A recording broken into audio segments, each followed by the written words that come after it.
Good afternoon, ladies and gentlemen. On behalf of Ministry of Labour and Employment, Government of India, and Confederation of Industry, I welcome you to the conference on future of jobs, shaping tomorrow's workforce, driving growth in dynamic world. I'll request Mr. Vinod Sharma, Chairman CII National Committee on Electronic Manufacturing, Managing Director, Deki Electronics Limited, to give a welcome bouquet to the Honorable Minister, Shri Mansukh Mandavia ji, of Youth, Labour and Employment, Youth Affairs, Government of India. May we have a huge round of applause, please. I'll request Vinod Sharma ji to also welcome Srimati Sumita Davra, Secretary, Ministry of Labour and Employment, Government of India.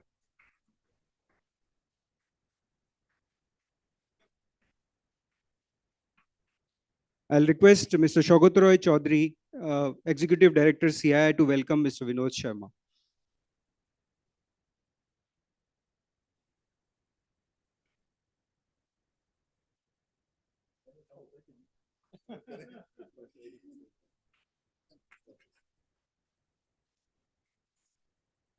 Thank you so much. I'll request Mr. Vinod Sharma to do the welcome address, please.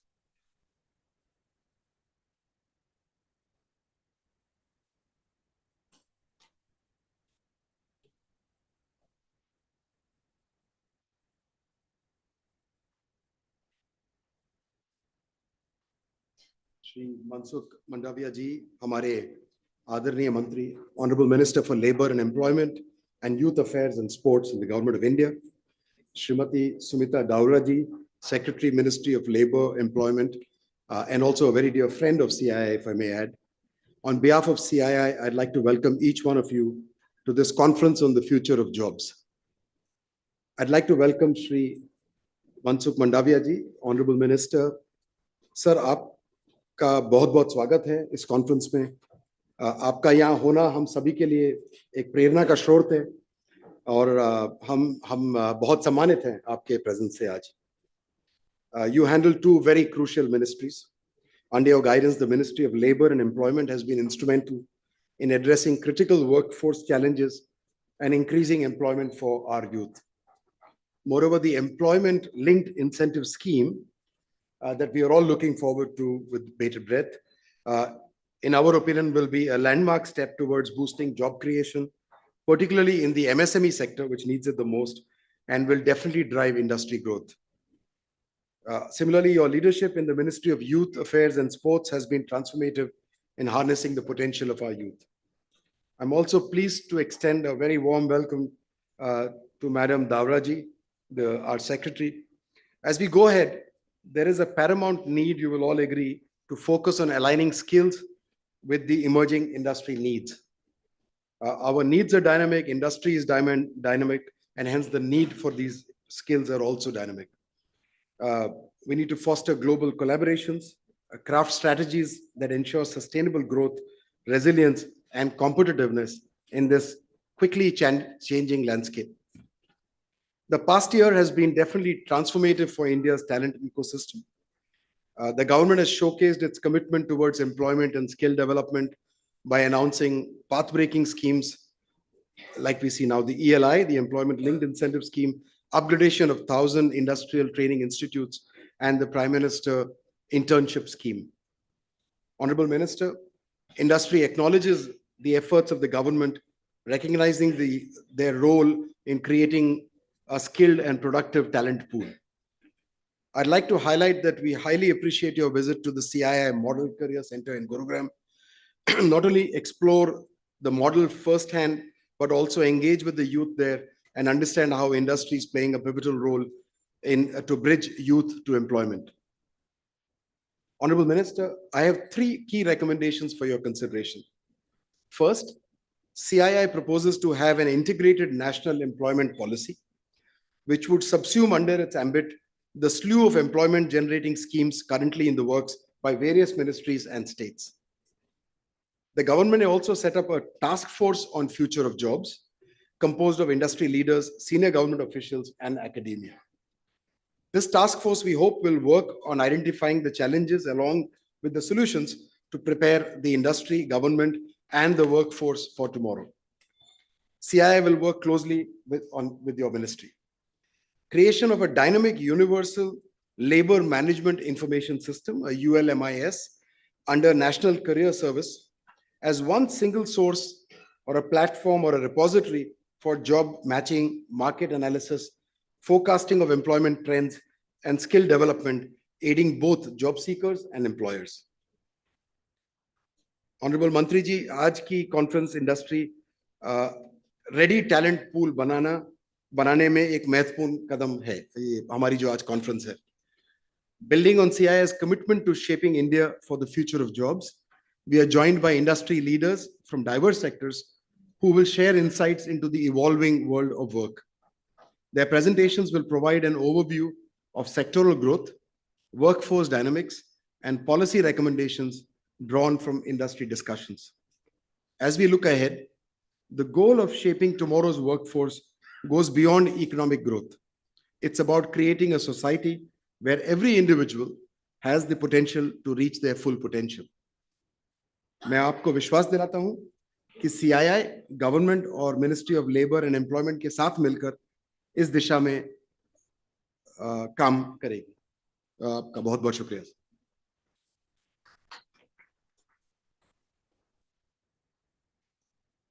Thank you, sir.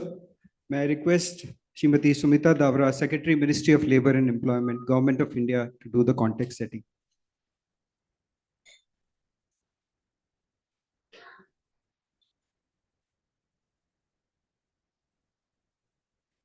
Honorable Minister Dr. Mansukh Mandavia ji, Shri Vinod ji, esteemed participants, a very good afternoon to this much awaited conference on future of jobs, shaping tomorrow's workforce, driving growth in a dynamic world. On behalf of the ministry, I extend a very warm welcome to all of you. Today's theme is of special significance, capturing perspectives on the current state of employment, employability, and also seeing how we can strengthen our efforts to meet India's development and economic aspirations. Friends, we are aware about the changes happening globally in the economic sphere, the mega trends in technological advancements, the evolving economic conditions, the demographic changes, the geopolitics, and so on, the great influence of technology on jobs, and how do we view this? In this context, today, India has emerged as a major destination for global market, for global investments, amplifying the need for employment generation in a manner that we are able to align the demand for labor with the supply of labor, keeping in mind the productivity, employability, skilling of labor, and job generation. If we look at the figures today, employment in India has gone up, and the rise in employment from 2014-15 to 643 million today, from 471 million. This is a key indicator of the jobs, of the number of people who are engaged in economic activity in the country. If we look at the sectors which are creating jobs today, the employment generation in the years I've just mentioned, it has been driven by services, it has been driven by the construction sector, by manufacturing, by the MSMEs, among other sectors. If we look at the emerging and future, consumer retail, startups, the gig and platform economy, the care economy, healthcare, hospitality, tourism, education, the global capability centers are some of the areas I would mention. So we have the traditional employment givers, the sectors, we have the emerging sectors, we have a view of the future, but we would like to have a clearer view today from the industry on what is happening in the job scenario and how is industry viewing the future of work and what is the demand side looking at when it comes to expectations of employment and employability. We are aware that we have the largest young population in the world. That is our asset. It is our demographic dividend. For India's rich demographic advantage to be our asset, it is important to keep making the youth more employable and also engaged in employment. As a nation, we need to understand and address critical questions which we will be asking in today's conference. Number one, how do we create a digitally more knowledgeable and future ready workforce? Number two, an ideally inclusive workforce. Number three, sustainability with respect to employment of the workforce. For finding solutions, we need to work strategically. Our policies need to be aware about the trends. And that is what we will be looking forward today in the presentations which will be made before us in hospitality and tourism, in healthcare, and various aspects of manufacturing, including green jobs. There is also a need for labor reform where the ministry and the government of India has done a lot with respect to ease of doing business. There is much more to be done, reducing compliance burden, enhancing female labor force participation, driving inclusive growth while leveraging technology. And these are other dimensions we would like to hear from you as you make your presentations. I would specifically like to highlight the employment landscape, the transformation which is happening with respect to the emergence of the global capability centers. This is a remarkable achievement by India. India is today the hub, the global hub of global capability centers. The market today of the global capability centers, we already have more than 1,700 GCCs. They generate about $64 billion plus of export revenue already. They employ almost 2 million people and poised to grow further. I was reading a study by a consultancy in the paper today that by 2030, India is projected to host the global capability centers of more than 620 Forbes 2000 companies, which will be a nearly 40% climb. Further, the talent base in these GCCs is set to climb by 45% by 2030.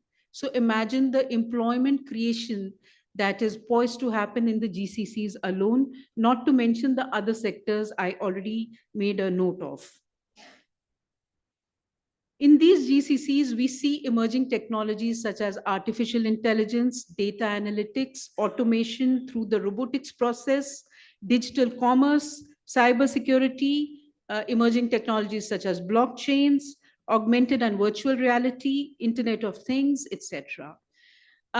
This is a big validation of the talent which is already in India, that we are able to attract the GCCs in these large numbers, with the projection being as optimistic as I just mentioned in the cutting edge areas of technology, which I just made a mention of. Friends, it's against this overall background that we look forward in today's conference to hear from all of you. Meeting the challenges in a fast changing world with knowledge and understanding, leading to a strategic approach to employability, labor productivity, employment generation, as we march towards the vision of our Honorable Prime Minister of a Viksit Bharat. Thank you very much.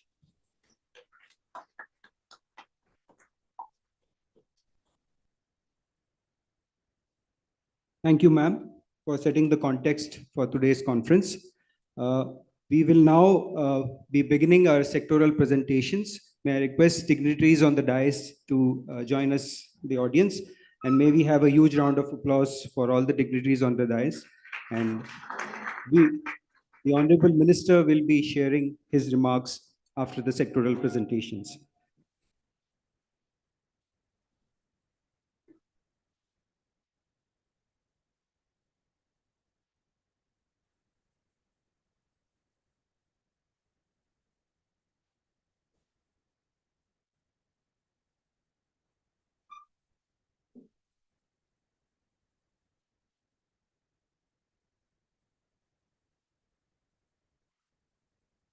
We'll begin our sectoral presentations.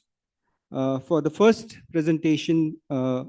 Rajendra Gupta, Chief Human Resource Officer, Suzlon Group, to present the sectoral aspect on green jobs.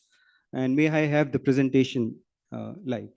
And request Mr. Rajendra Gupta to come on the stage, please. Thank you.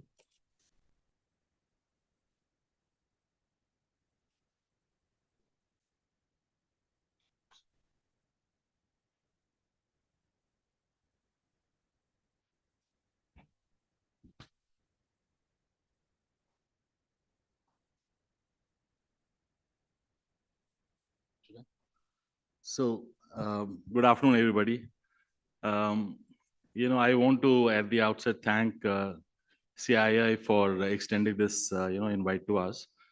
It is important for us to represent our sector, and indeed, thanks to CII and to Honorable Minister and Smita Ma'am, I think, and all the dignitaries.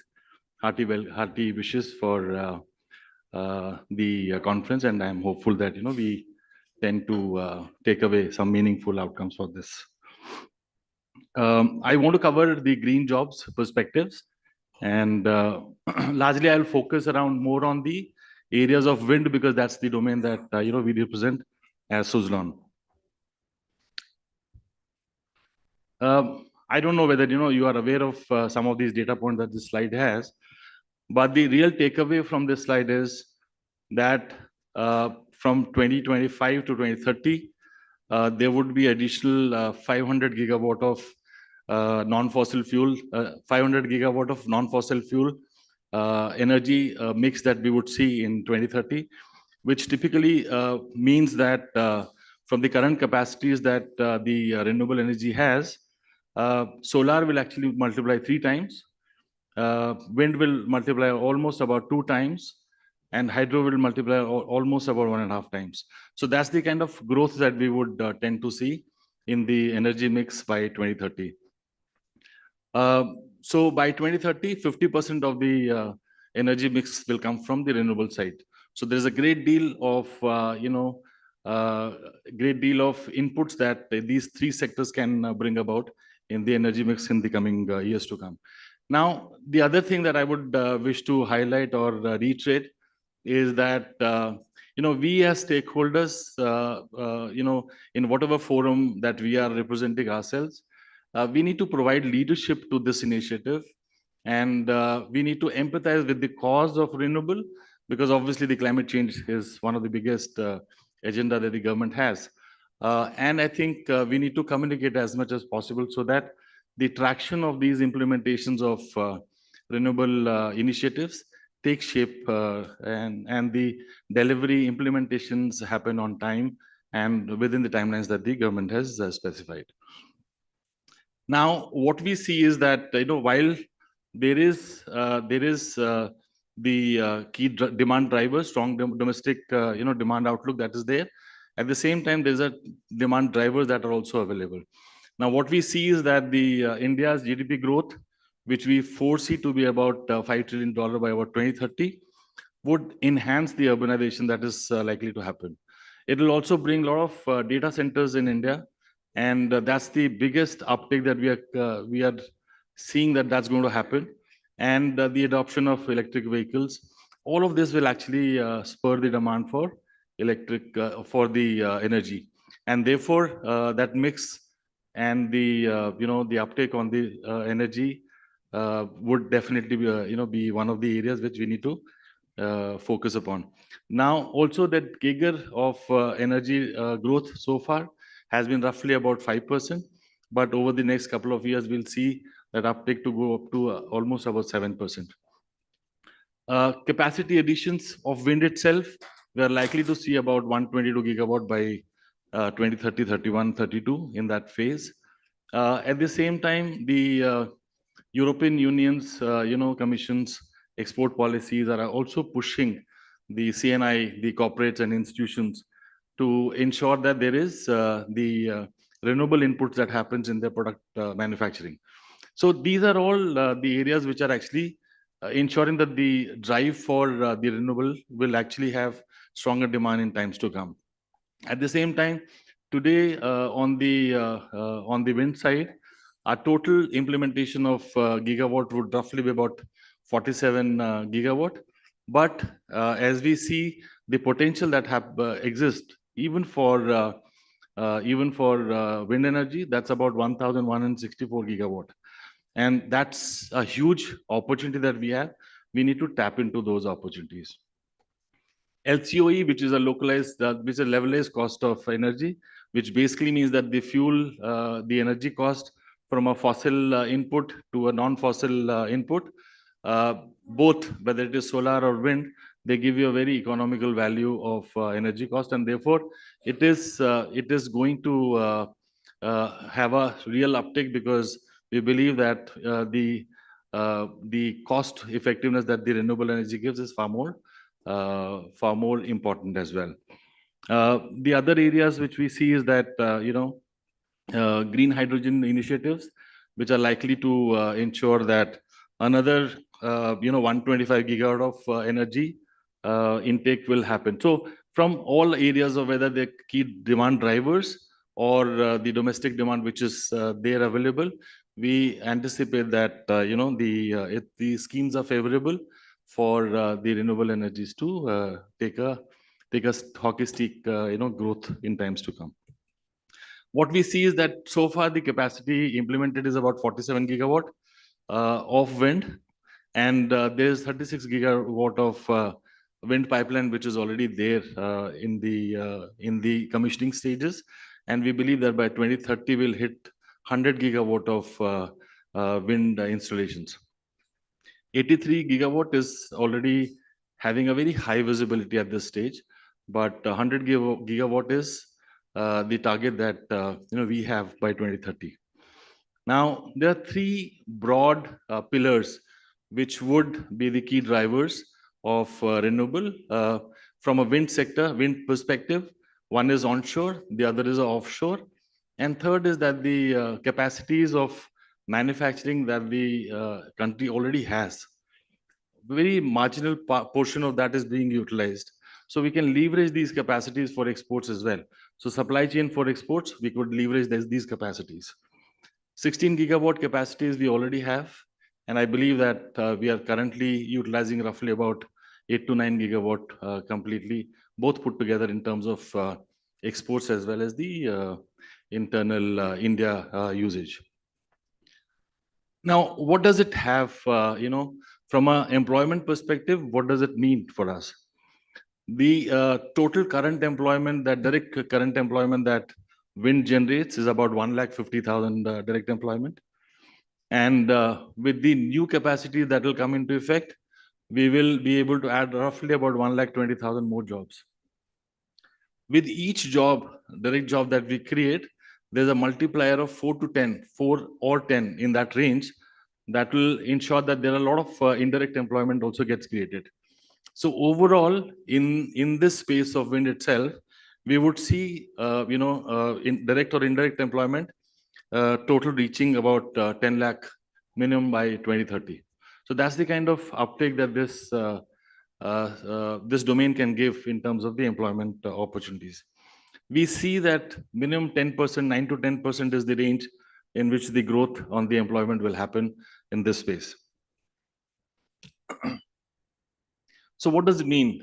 From a product perspective itself, if you see, this windmill is a engineer's delight to an extent. Now, every aspect of engineering, whether electrical, mechanical, instrumentation, aerodynamics, every of those, engineering disciplines are at a play. Now, we also feel that, as the technology grows, as the technology becomes far more stronger, the skills that we may require would largely be on the typical, like you were saying, Smita ma'am, the AI, predictive analytics, being able to do remote maintenance of turbines. So a lot of such surge will happen in the IT space itself for the technologies on the wind turbines. Manufacturing and R&D, the whole spends on whether it is on the composites or resins, those would go up by about 25 to 30%. And we believe that on the R&D, the total spends additionally will be increased by about 50% minimum. Now, if we have to make India as a destination of product innovations, creation of products, building IPs internally here, that is the path that we have to take. And in that whole space, we have to ensure that our skilling of our people is in the right direction, and it is done in a manner that they are industry ready to that extent. The other advantage of wind business is that the rural presence is very strong, and therefore it can build a lot of employment opportunities for youth in the rural geographies. And the places that we are present, whether all the windy states, our location of our wind farms are in a far-flung places, and therefore being able to work with the community for their sustainability and holistic development, those are some of the areas that we can definitely ensure that it takes shape. Now, let's look at the demographic and education landscape in India. Today, there are about 371 lakh overall youth that we have in this 15 to 29 years of age. Almost like 60-40% is men-women ratio. Average literacy rate is 74.4%. Employability for men is roughly about 71.5%. For women, it's about, say, 47.53%. The total engineering colleges that we have produce roughly about 15 lakh students annually. Diploma colleges, there are about 5 lakh pass outs. ITI is another 12,000 other pass outs. Now, employability of these people, if it is not there, we may end up being in a social challenge of how do we ensure that these people are trained to be upskilled on the skills which the wind energy requires.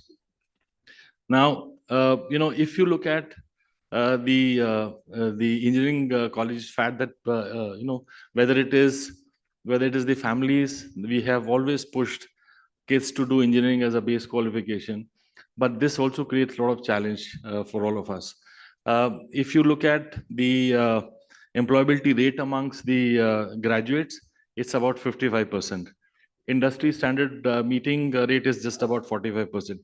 As you keep going up the skill level, the employability rate starts to go down substantially. And it is this area that we need to focus on to ensure that we create education system where even if it is engineering for auto, engineering for wind, engineering for healthcare, all of those, I think we need to bring in our curriculum to ensure that we prepare students for their employment as they pass out. What we see is that within the renewable space, whether it is renewable technologies, sustainability practices, environment science, skill in data analysis, today we are sitting on the data which is the repertoire for, say, last 25 years minimum within Suzlon. We need to be able to monetize that data, but we don't have people who can actually work on analyzing the data, bringing some monetization opportunity through that data. So all of these activities we are doing, but trainability of students, trainability of people is something that takes time. And I think as stakeholders together, we need to bridge that gap. So on the policy recommendations, our view largely is that traditional education system, we must change. And we have seen that over last couple of years, when the IIT, when the IIMs and those kinds of institutions have come up, more of those have come up, the quality of education at the tier 2, tier 3 rung of institutions has gone down a lot. So we need to really rework on building the curriculum, which is not the traditional, but which is meeting the industry standards. When we are saying that for one direct job, there are 4 indirect jobs, upskilling of students in their respective geography is something that we need to pick up with enough and more, seriousness to ensure that we train them to become, ready for the industry. Rural and urban divide, if you see that women, employment ratios are pretty low. Globally, within the wind industry, there is a 23% of women participation. But in India, we see roughly about 4 to 5%. It's in that range.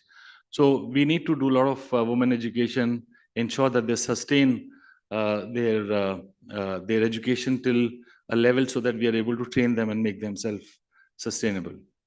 And we are doing, as Suzlon, we are doing a lot of activities in this space to ensure that we fund education of women child and help them to find employment with us, and then help them to retain within the organization. Collaborative innovation ecosystem, something that we have to develop. Public-private participations is nothing new. I think we need to continue to ensure that these are some of the initiatives that we probably think differently and implement it differently. Task force that we must create to ensure that all the new job skilling, the job roles that are getting created because of the new tech innovations or the product innovations, we need to actually map them right to ensure that there is a right curriculum that we define for those skills and train the students on through a vocational 3 to 6 months kind of courses, or implementing electives in diploma colleges or degree colleges to ensure that there is an understanding of the segment that becomes far more stronger.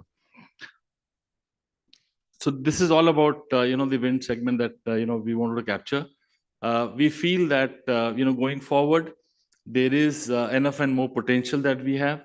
Our challenge is that whenever we go to the institutions, we don't find the right set of capability that we want to hire.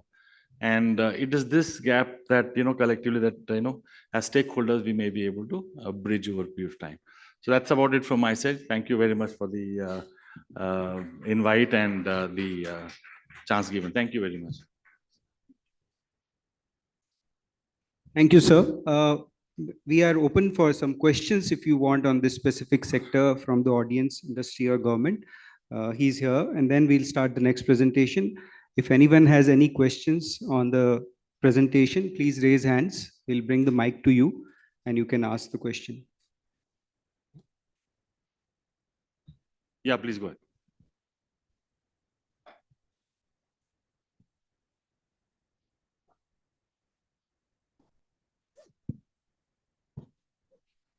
So good afternoon. Yeah, I can hear. Hi, sir. Good afternoon. As you told about the upgradation of the curriculum according to the industry standards and task force development, everything is very fine. So what about the vulnerability of the youth? So how can they decide their career?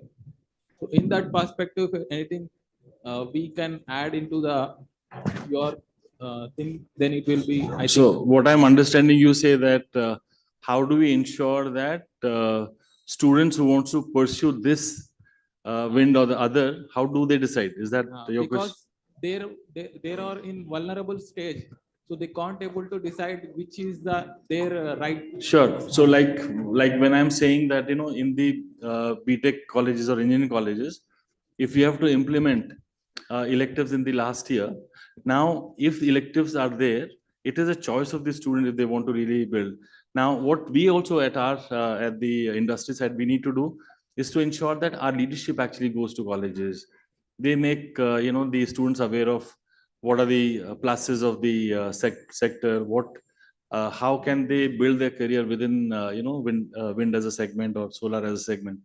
We need to also make them aware, so that could be the industry's participation in ensuring that the necessity of awareness, building the awareness is done by us rightly. I hope, did I answer that? Yes, sir. Thank you.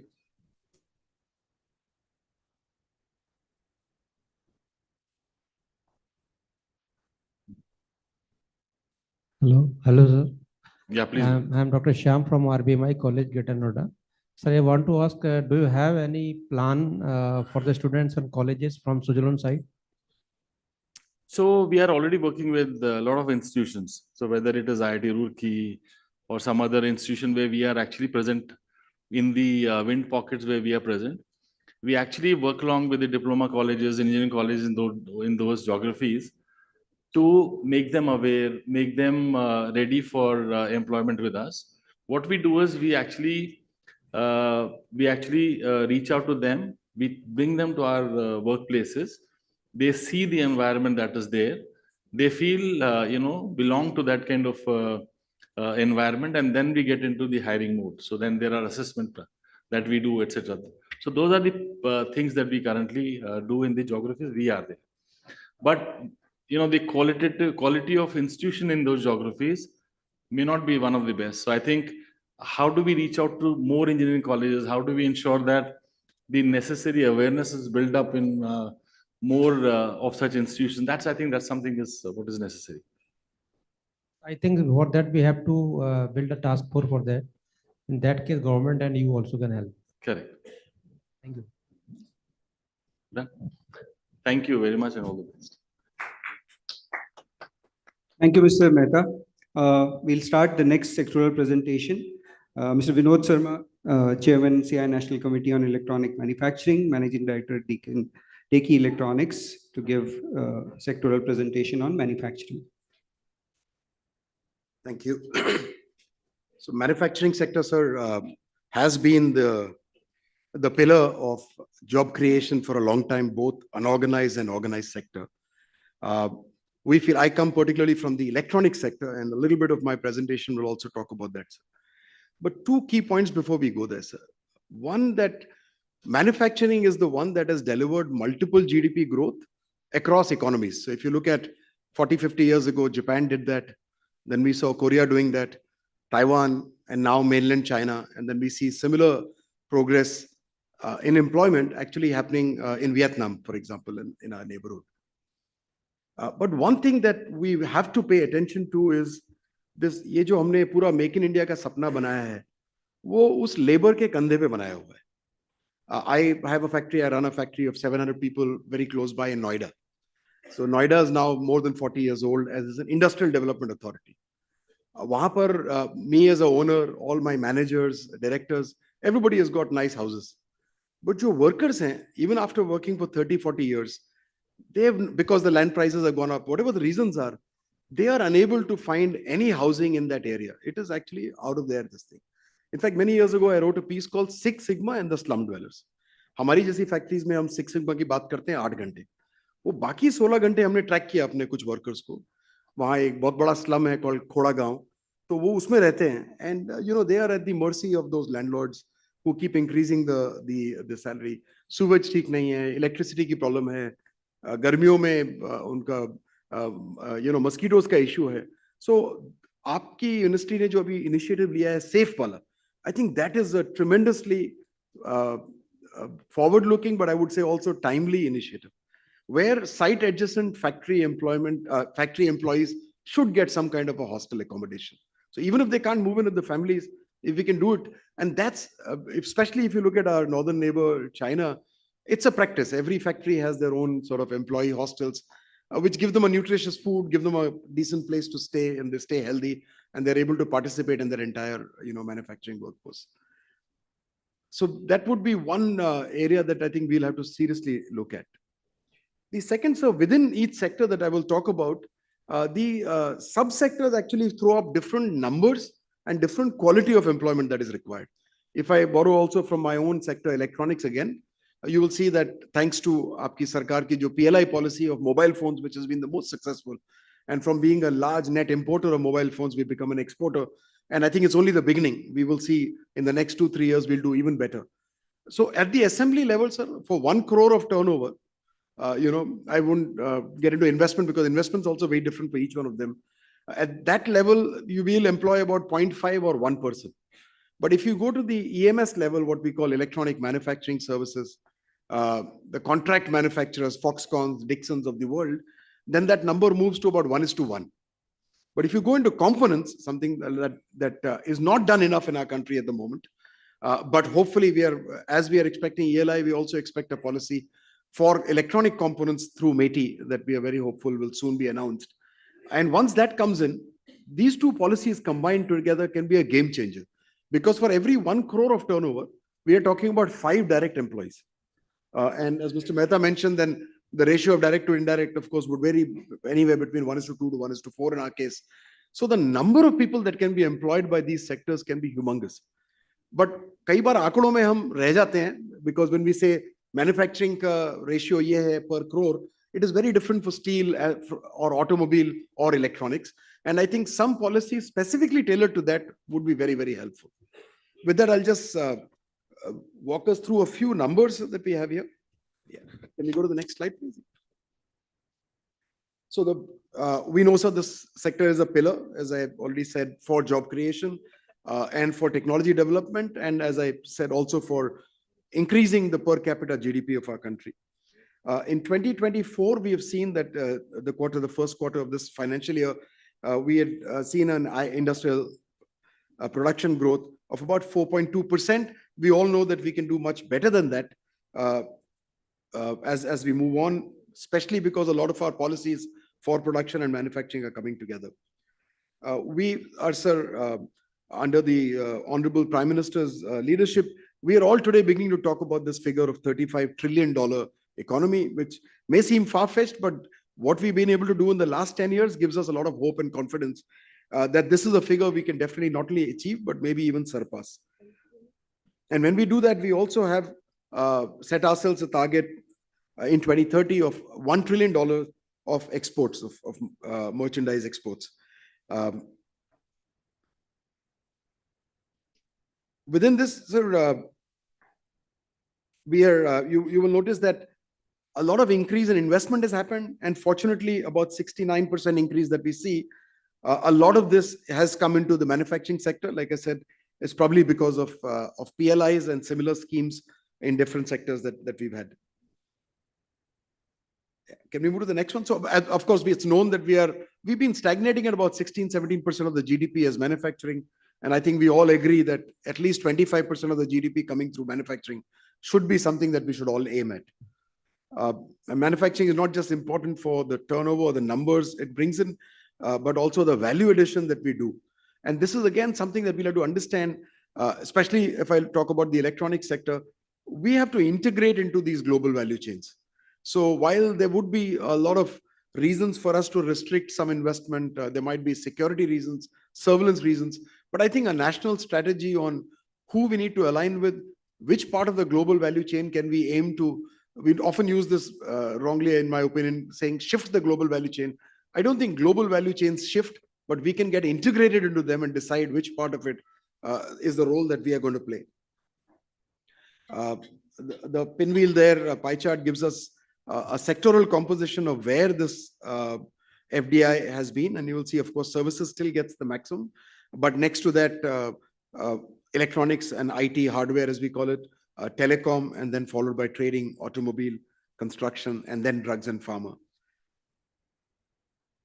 Also, if you look at the trends between mining, manufacturing, and electricity generation, in the quarter, we have compared Q1 of this year with Q1 of last year. And I think those numbers augur very well for the kind of growth we are looking at. And this is happening in indexes where our latest capacity utilization figures that came up is one of the highest so far in the last few quarters at 76.8%. And that is where we believe at CII that new investment is beginning to, private sector investment begins to kick in at the level when we are somewhere above 75% capacity utilization. Next slide, please. This is what, as per the National Industrial Classification, is considered manufacturing. It's just a reminder for all of us that these 24 activities form what we largely are referring to here also today as manufacturing. So it includes, of course, food products and beverages and tobacco and textile and apparel. Then traditional industries like leather and their related products, wood, furniture, of course, paper products, printing and recorded media, coke and refined petroleum products, chemicals, of course, and pharmaceuticals, rubber, plastic, non-metallic, basic metals, and then some of the slightly new age industries, if I may say, both from a capital goods perspective, machinery and equipment, computer, electronics and optical, electrical equipment and machinery and equipment, motor vehicles, trailers, and so on. And you will see, so these last four that I mentioned actually are one of our largest dependencies in terms of imports. and also the largest sources for the trade deficit that we see, especially with our neighbor in the north. And finally, it includes, of course, repair of that machinery and some other manufacturing that's mentioned there on things like jewelry, musical instruments, sports goods, games and toys, medical and dental equipment. All of it may not be very large numbers, but is extremely critical from our dependence perspective. And as we've seen in the recent geopolitical changes, I think a lot of weaponization. So semiconductors, which the government has taken such a bold step, and we are very, very in the industry, very enthused by that step. We have realized that something like a chip can be weaponized, and not just chips. Now we are finding that simple things which are under QCO at the moment, steel, copper, is also getting weaponized, and some of those specialty steel, for example, is being denied to us as a country. Next one, please. I've mentioned this in the global context, of course. E-commerce, for example, e-commerce exports is something that we haven't tapped into well enough. I think platforms like ONDC that are now emerging have a great potential for us to create entrepreneurs, household entrepreneurs at district level. And one of our recommendations is, for example, some states, including Uttar Pradesh, has this one district, one product initiative under which centers of excellence are being built to create capabilities, test centers, training centers for entrepreneurs and managers. But that could also be extended to bringing in skill centers along with the same line of centers of excellence. Our vision of Viksit Bharat is something that we all share with great pride and hope, transforming India into a $30 trillion developed economy with at least a per capita GDP of $18,000 is what we are aiming at. We hope we exceed that. And this manufacturing sector is very keen to make sure that at least 25% of this comes from our sector, and 100 million jobs are created by then, including, of course, diversity, inclusion of female workforce. And this will hopefully, the current work that is being done in the area of infrastructure will hopefully also help us in terms of bringing down the logistics cost to single digits, which at the moment is still not globally competitive. Yeah, next one, please. This chart basically just says that between high-skilled, skilled, low-skilled, and unskilled workers, what is the distribution? For example, in manufacturing, you will see that low-skilled workers still dominate this picture at about 79% of that whole. In construction, the unskilled workers dominate this at 74%. In trades, I think the next speaker is from the tourism hospitality sector, and he will tell us that this is a more evenly poised sector where high-skilled and low-skilled are together holding up about 45% each. And hopefully manufacturing, especially some of the things Madam Secretary mentioned earlier, will help us to make sure that some of those skills, even in manufacturing, for example, have to move to high-skilled or skilled areas. Again, of course, logistics, I think it's understandable that a lot of that is low-skilled, needs to move to at least medium skills, if not high skills. Finance, business, real estate is obvious that here the higher skills should dominate the picture. As yet, that hasn't happened in public administration. So I think overall this movement towards skilling, and like I mentioned in my earlier example, if you're assembling mobile phones, these are skilled, unskilled to semi-skilled workers. But the moment you design a mobile phone, obviously this is very high-skilled workforce. But if you go to the component level and start working on manufacturing of components, again, we're talking of semi-skilled and skilled workers. Often within CII, I keep reminding my colleagues, a lot of our workforce is what we call casual workforce. And it's only ironical that it also surprises us that some of that workforce is taking our work casually. But if we'd have decided not to take that responsibility for that entire large contractual casual workforce, I think all of us in the industry are only to blame, and a deeper engagement needs to happen at that level. Yeah. The next slide, please. This is actually to just highlight what I said earlier. So in the electronic industry, for every 1 crore of turnover, if you are in the finished goods business, you're packaging a television or a mobile phone, you can expect 0.5 to 1 person being employed. In EMS is 1 to 2, and that's the electronic manufacturing service. Components is 3 to 5. And this, I think, is dramatically good news. So in the electronic sector, so we are looking at the whole development as a 4 into 400 meter relay. So what the government has done along with the industry very successfully is that first 400 meter leg, we seem to be having done well by assembly of mobile phones. I hope that's going to be followed by assembly of IT equipment under the IT PLI, and also air conditioning and LEDs, for example, which DPIIT has driven. Now, with that first leg of assembly, we seem to be doing well. The second leg is equally important, which is to grow roots, not be just an assembler of components that are imported, but begin to make a lot of those components in India. The third leg, in my opinion, is the design part, where not only the semiconductor design, the design of products, design of components, and there under the principal scientific advisors office, there was recently a task force which I also was privileged to be a part of, where we $8 billion corpus is being created to create product design, and India is a product design country. And the last leg, in my opinion, would be where some Indian companies, Indian champions, will be able to be recognized by their own brand names across the world.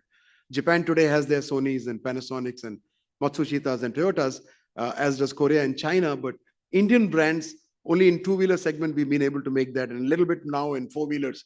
But when can we do that in all manufacturing sectors? And I think once we do that, we can then say, yes, we are a Viksit Bharat. And ye 4 into 400 meter ki race humne jeet li hai. So I think it involves a lot of that. But obviously, for each one of these legs, we will need different sets of policies. And we are all very hopeful that your ministry, under your leadership with the ELI, will be actually giving us a very, very important part of this entire policy. Yeah. Last one, please, on the recommendations. Yeah, I think I spoke about female participation. EPA for data is well known. However, so there is a change, of course, and that's part of the future of jobs discussion. The skills, for example, the manual assembly line workers are slowly, that number is declining, definitely in manufacturing and specifically in electronics, I can speak for. Quality control inspectors, the need for quality control is high, but that's being done automated. Visual inspection, for example, automated inspection is becoming a big part of this. And the emerging roles are what I've mentioned on the right. Industrial data scientists, for example, as my colleague also mentioned from the wind energy, there is so much data we are sitting on, but what can we make out of that, and how can we use that to increase our global competitiveness? Digital twin specialists, of course. Additive manufacturing is a big area for us to look at. Smart factory, and I think there is a speaker today speaking on advanced manufacturing, so I'll leave it to him to get into more details. But definitely the flavor of the kind of people we need is changing. And that is concerning, because even in some of the more menial jobs, many factories, many manufacturing enterprises still depend on their own skilling, skilling centers within their companies. And we haven't been able to get to that point in spite of the skilling centers, in spite of NSDC and the sector skill councils. There is still a big gap between what is required and what is being delivered. And I think that's something we have to engage with both academia and government in a far more fruitful way. Last one, I think, please. Next slide. Yeah, let's go to the next one. This is covered. Okay, on terms of policy recommendations, now I have 2 slides and I will stop with that. Promoting short-term educational models and skills training. A lot of this has happened, sir, but if I may humbly submit, I think a lot of our planning has not begun where it should, which is from the demand side. And maybe all of us in the industry are also to blame. So some kind of what I mentioned in the opening, in the welcome address, if we can have one large portal, a labor management system that basically predicts or forecasts the kind of jobs that are going to be created, the kind of skills that will be required, and then tie in the stakeholders accordingly, I think we will be doing much better in this area. Investing in, of course, the apprenticeship and the earn to learn programs. The green shoots we see are fairly encouraging in that area. Attainment of industry-based credentials through community and technical colleges. Increase tax-exempt educational assistance employers can provide, that they can provide. Incentivizing companies offering upskilling and reskilling programs. Reform federal work, that's with the states with study programs to highlight career-focused skills. Next slide, please. Prioritizing employer leadership in the federal grants competitions. Introducing skill-based career progression frameworks. Strengthening incentives for women and underrepresented groups. And establishing sector-specific centers of excellence, something that I mentioned with the One District, One Project. So that was briefly what I had to present about the manufacturing and a little bit specifically about the electronics manufacturing sector. I'll be happy to take any questions from the floor.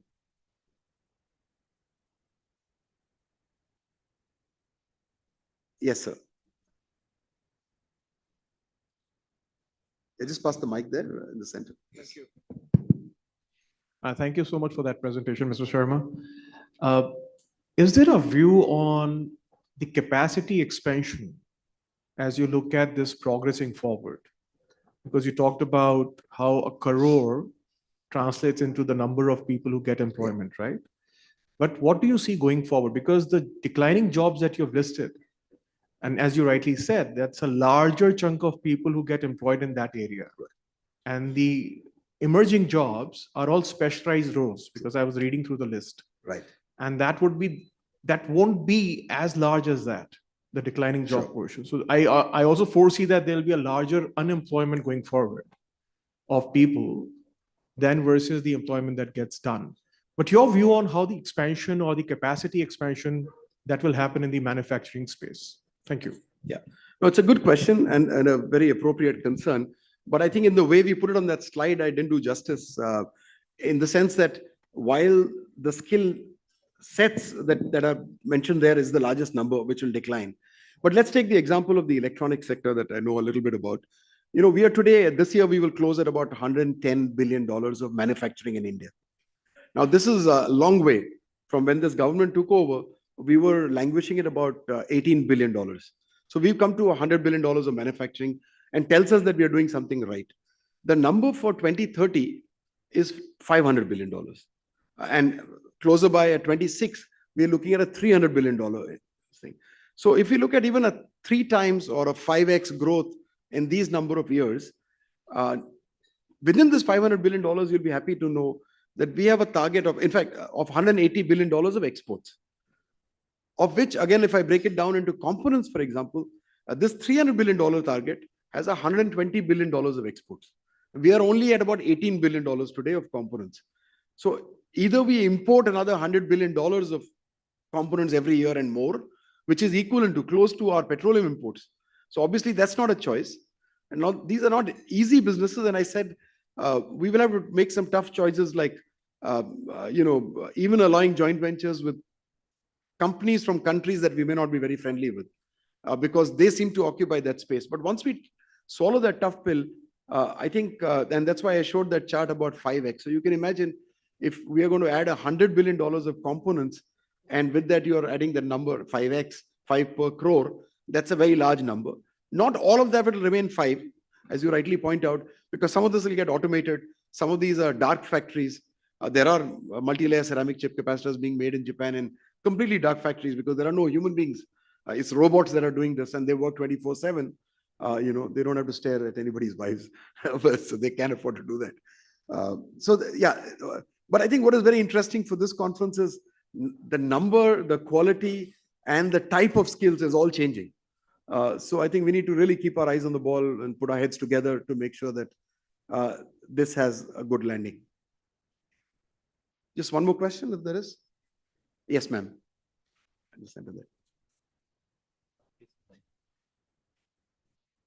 Sir, my question is there any scope for the persons in manufacturing industry, those are specially abled?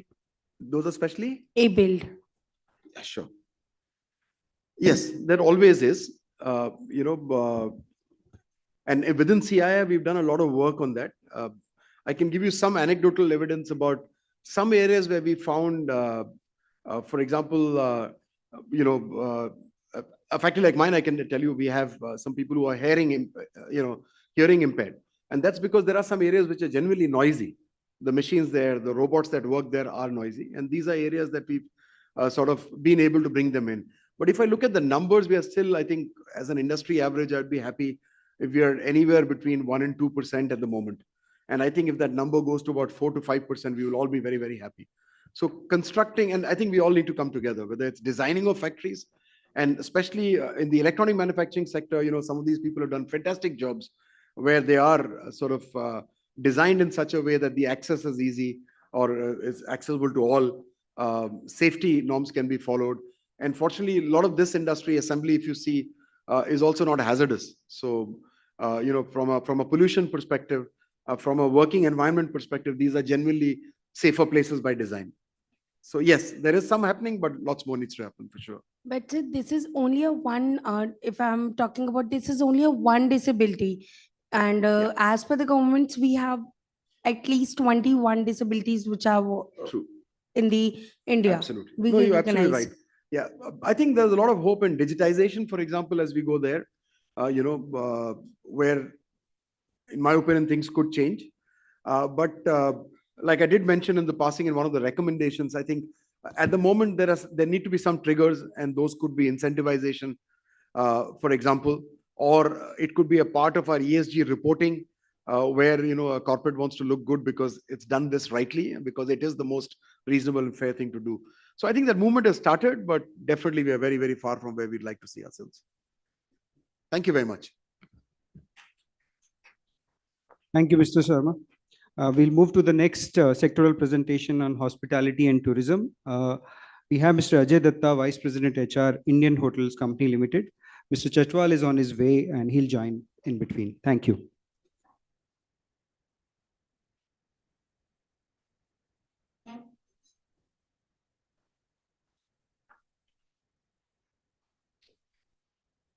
Good afternoon to all of you.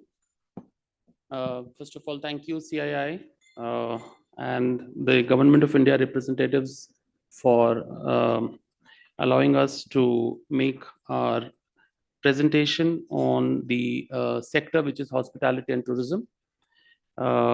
Friends, I represent a sector, hospitality and tourism, a sector that never sleeps. That's what generally said. If it's a holiday, it's a festival for you. It's work for us. An industry which provides millions of jobs, create employment opportunities, adds to the financial or economic growth of the country, transforms lives of the people. That is what the industry that I represent. Next slide, please. So, hospitality and tourism industry as such is growing at a fast pace.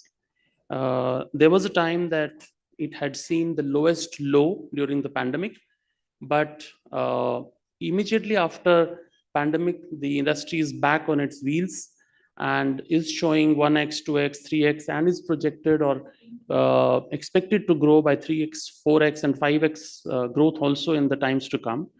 At the moment, we are witnessing almost 10% year-on-year growth in terms of the demand for this sector.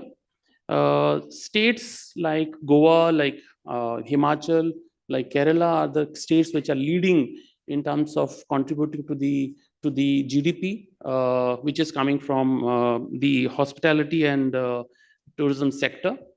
The sectors which are helping within this sector are the MICE, which we normally call as meetings, incentives, exhibitions, conferences, spiritual tourism, the one we are witnessing recently, which you must be seeing on the TV, rural tourism, medical tourism, and of late a subset of medical tourism is the wellness tourism, which is also having a lot of traction of late. These are the sectors or the sub-sectors which are the ones which are growing within this tourism and hospitality sector. We are, with this growth, estimating that the last speaker said about 30 trillion economy by the year 2047, the dream of Viksit Bharat. Our endeavor or we feel our potential is to grow by 3 trillion. The contribution from this sector should be around 3 trillion by the year 2047. This sector provides employment opportunities.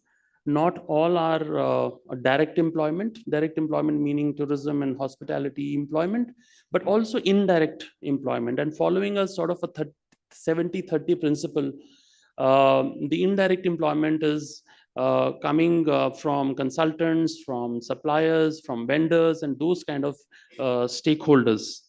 And another phenomena is that this industry has develops the skills which are transferable skills. So, you see people from this industry working in many other industries. So that causes a sort of a multiplier effect. So people who get groomed, who get skilled, who get employed by this industry, then eventually move into retail, into IT, BPO, other sectors also to work with, because the skills are transferable. Next slide, please. As far as contribution to the GDP growth is concerned, we have, as I said, from the lowest low of $16 billion to $230 billion, $31 billion in the year 2023, and the potential or the target is to assume a 3 trillion US dollars growth and contribution to the Indian GDP.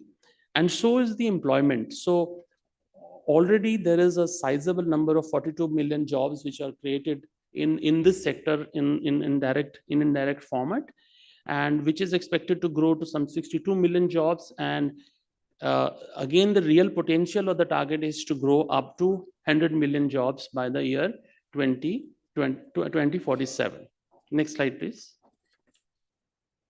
And this slide actually is a very interesting slide, which actually shows the trend of the GDP growth, or the growth of this sector, which is happening pre-pandemic, during pandemic, and post-pandemic. And the last milestone, if you see, is the 3 trillion US dollar mark coming from this industry towards the overall Indian GDP. Right now, it's 6%, contributing to 6% of the total GDP of the country. Next slide, please.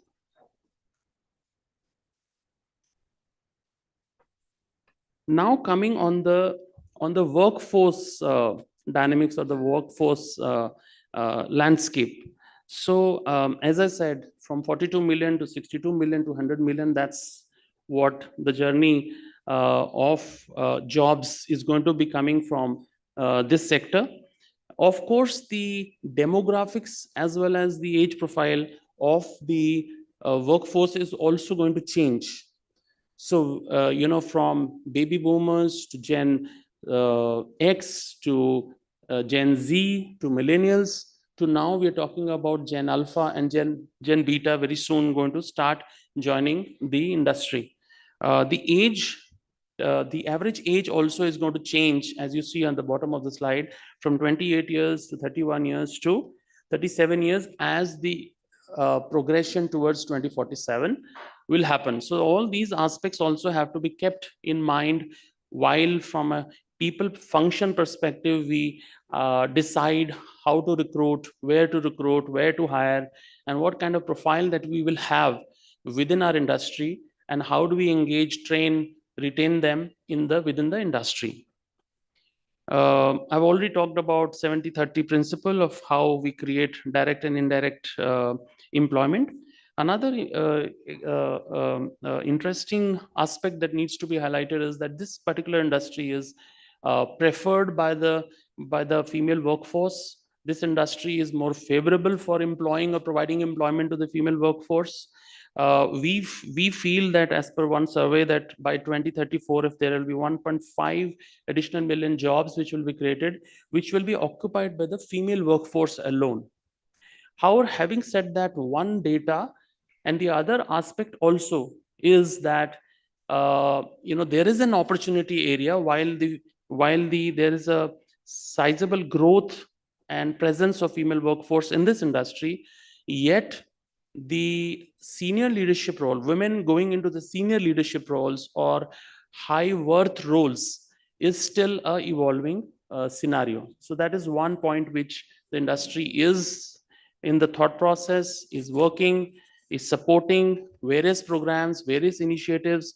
I'm aware of different organizations which are even providing second careers to the women who wants to come and join back after giving a break. So there are a lot of initiatives which are being taken by the industries, by different players, to support this aspect. Next slide, please. Now, coming on the skills part. So there are some skills which are in demand, which are relevant today. There are skills which are gaining traction and will be the skills of tomorrow. We are all talking about digital, we are talking about AI, we are all talking about data-driven tools, we are all talking about sustainability, customer centricity. These are some skills which are gaining traction day by day and will be the skills of the future which will be required. And gone are the days when we used to have roles in cashiering, various other clerical roles which are on a declining trend. However, another point that I want to highlight is that while technology intervention is happening, like in a lot of support services like transport, like procurement and things like that, those are being overtaken by technology driven tools, but technology we are not seeing as a threat. Technology is an enabler, and we need to, as industry, as academia, we need to think of upskilling. This is an opportunity area for all of us to look at upskilling and upgrading the skills of our people into those newer roles which are coming or which would be coming in a way as we grow with the times to come. So in all, I would say that with the passing of time, with the growth in the industry, with the growth around us, the organizations also are equipping and re-equipping itself, changing their hiring strategies accordingly. So a lot of focus is being given on one, attracting the talent with these kind of skills. The other is of the existing workforce. So a lot of programs which are being driven, which are being worked upon internally for upskilling and upgrading the people on these aspects, whether it is AI, whether it is digital. There are a lot of programs we nominate externally, a lot of programs that we run internally through some experts and consultants on data, on technology, on AI, on those kind of things. And another important aspect which is going to happen, or which is started happening, I mean, we sometimes see videos of some robot stewards serving in Japan, or some robots taking orders, and that was a thing of scenario which we used to see in developed countries, but now we see in some restaurants in India itself there are robots who are taking orders from the guests. So with that, another trend that is going to happen, or which has started happening, is that more and more from a model of permanent full-time employees, it is going to a full-time equivalent employment roles. So what I mean to say is a lot of variable workforce is going to come in the industry. So instead of full-time permanent employees, to full-time equivalent roles. So which means gig workers, which means short or part-time workers, which could mean some industry skilled people which may work in for that particular function. So that's a scenario which we have seen in Western world, but also it is going to, or it started coming to India as well. So that's a change in the employment front which is going to happen, and which we have started witnessing, and which will witness more in the times to come. Next slide, please. So then there are two slides which I would like to present, and then our MD and Chairman also will come and address you all. Some recommendations from the industry, I would say that we have been talking about from a long time to the government about granting an industry status. Right now we are part of a service industry, but providing granting a industry status would help a lot of players in terms of easy financing, tax relaxations, tax concessions, and support, which will be a great support to the sector specifically. A lot of focus should be on promoting a lot of digital tools to come. As I was talking about robotics and things like that, with the times to come, there'll be requirement of a lot of these customized AI-driven, technology-driven tools which will be required. So a focus area has to be there. Of course, with the existing workforce, as I said, technology should not and will not and is not a threat. But in order to ensure that, we have to ensure that we look at upskilling, certifying people on upskills, and upgrading the skills of the people with the times to come. So more and more program on skilling and certifications would be required in the times to come.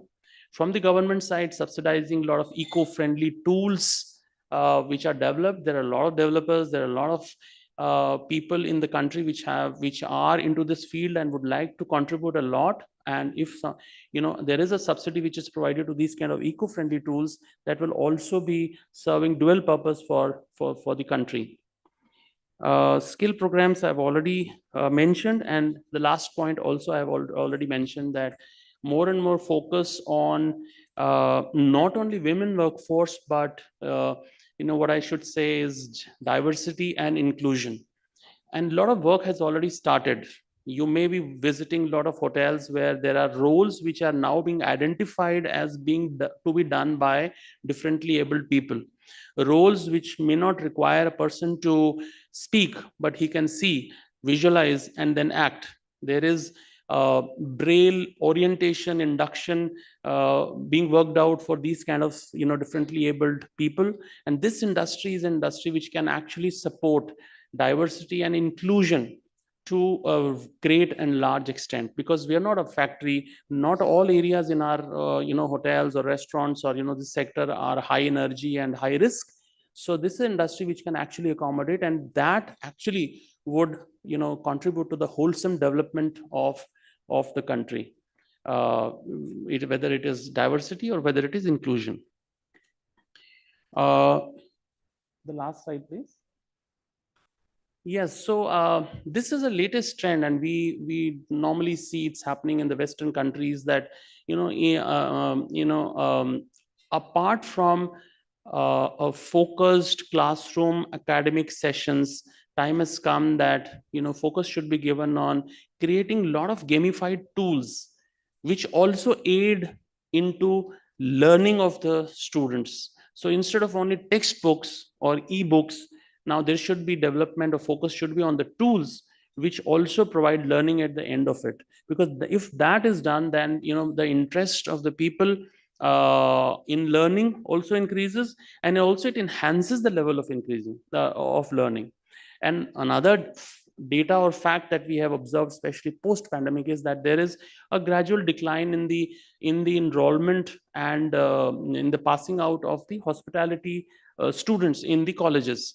So this particular initiative will definitely reinforce or bring back that interest back into towards this industry from the student fraternity is concerned. We already work through CII and other forums, but there is a greater scope for creating a joint academia and industry partnership. And this partnership actually do a lot of work, including creating a lot of certifications, a lot of certified courses which can be actually aimed at skilling workforce for particular function. And whether it's a laundry function, whether it's a steward function, whether it's a kitchen role function, or it's other functions. So so in spite of enhancing focus on education, it's also certification by certain people with short-term courses. And that's an area where both academia and industry can play a very vital role. Focus should be on holistic employment. It should not only be employment in terms of providing compensation, but also careers, programs which help employees not only for a job, but also their overall wellness. These kind of initiatives which will actually help the industry to grow and meets its potential or the target. And the last and the most important is that maybe a task force, maybe a committee. I think the earlier speaker also mentioned, if there is a dedicated task force, if there is a committee which is created, which looks into these aspects, standardizing of education curriculums, inclusion of newer techniques, newer ways how to educate people, standardize inputs, and revise the inputs which are relevant to the industry. These are certain aspects, if are done, I think we'll be able to support this industry, which is, which has a lot of potential. As I said, 10% year on year. And, the potential of this industry is that 1 out of every 11 jobs can be coming out from this industry as we speak. So These are certain recommendations that I wanted to share with you. And thank you very much.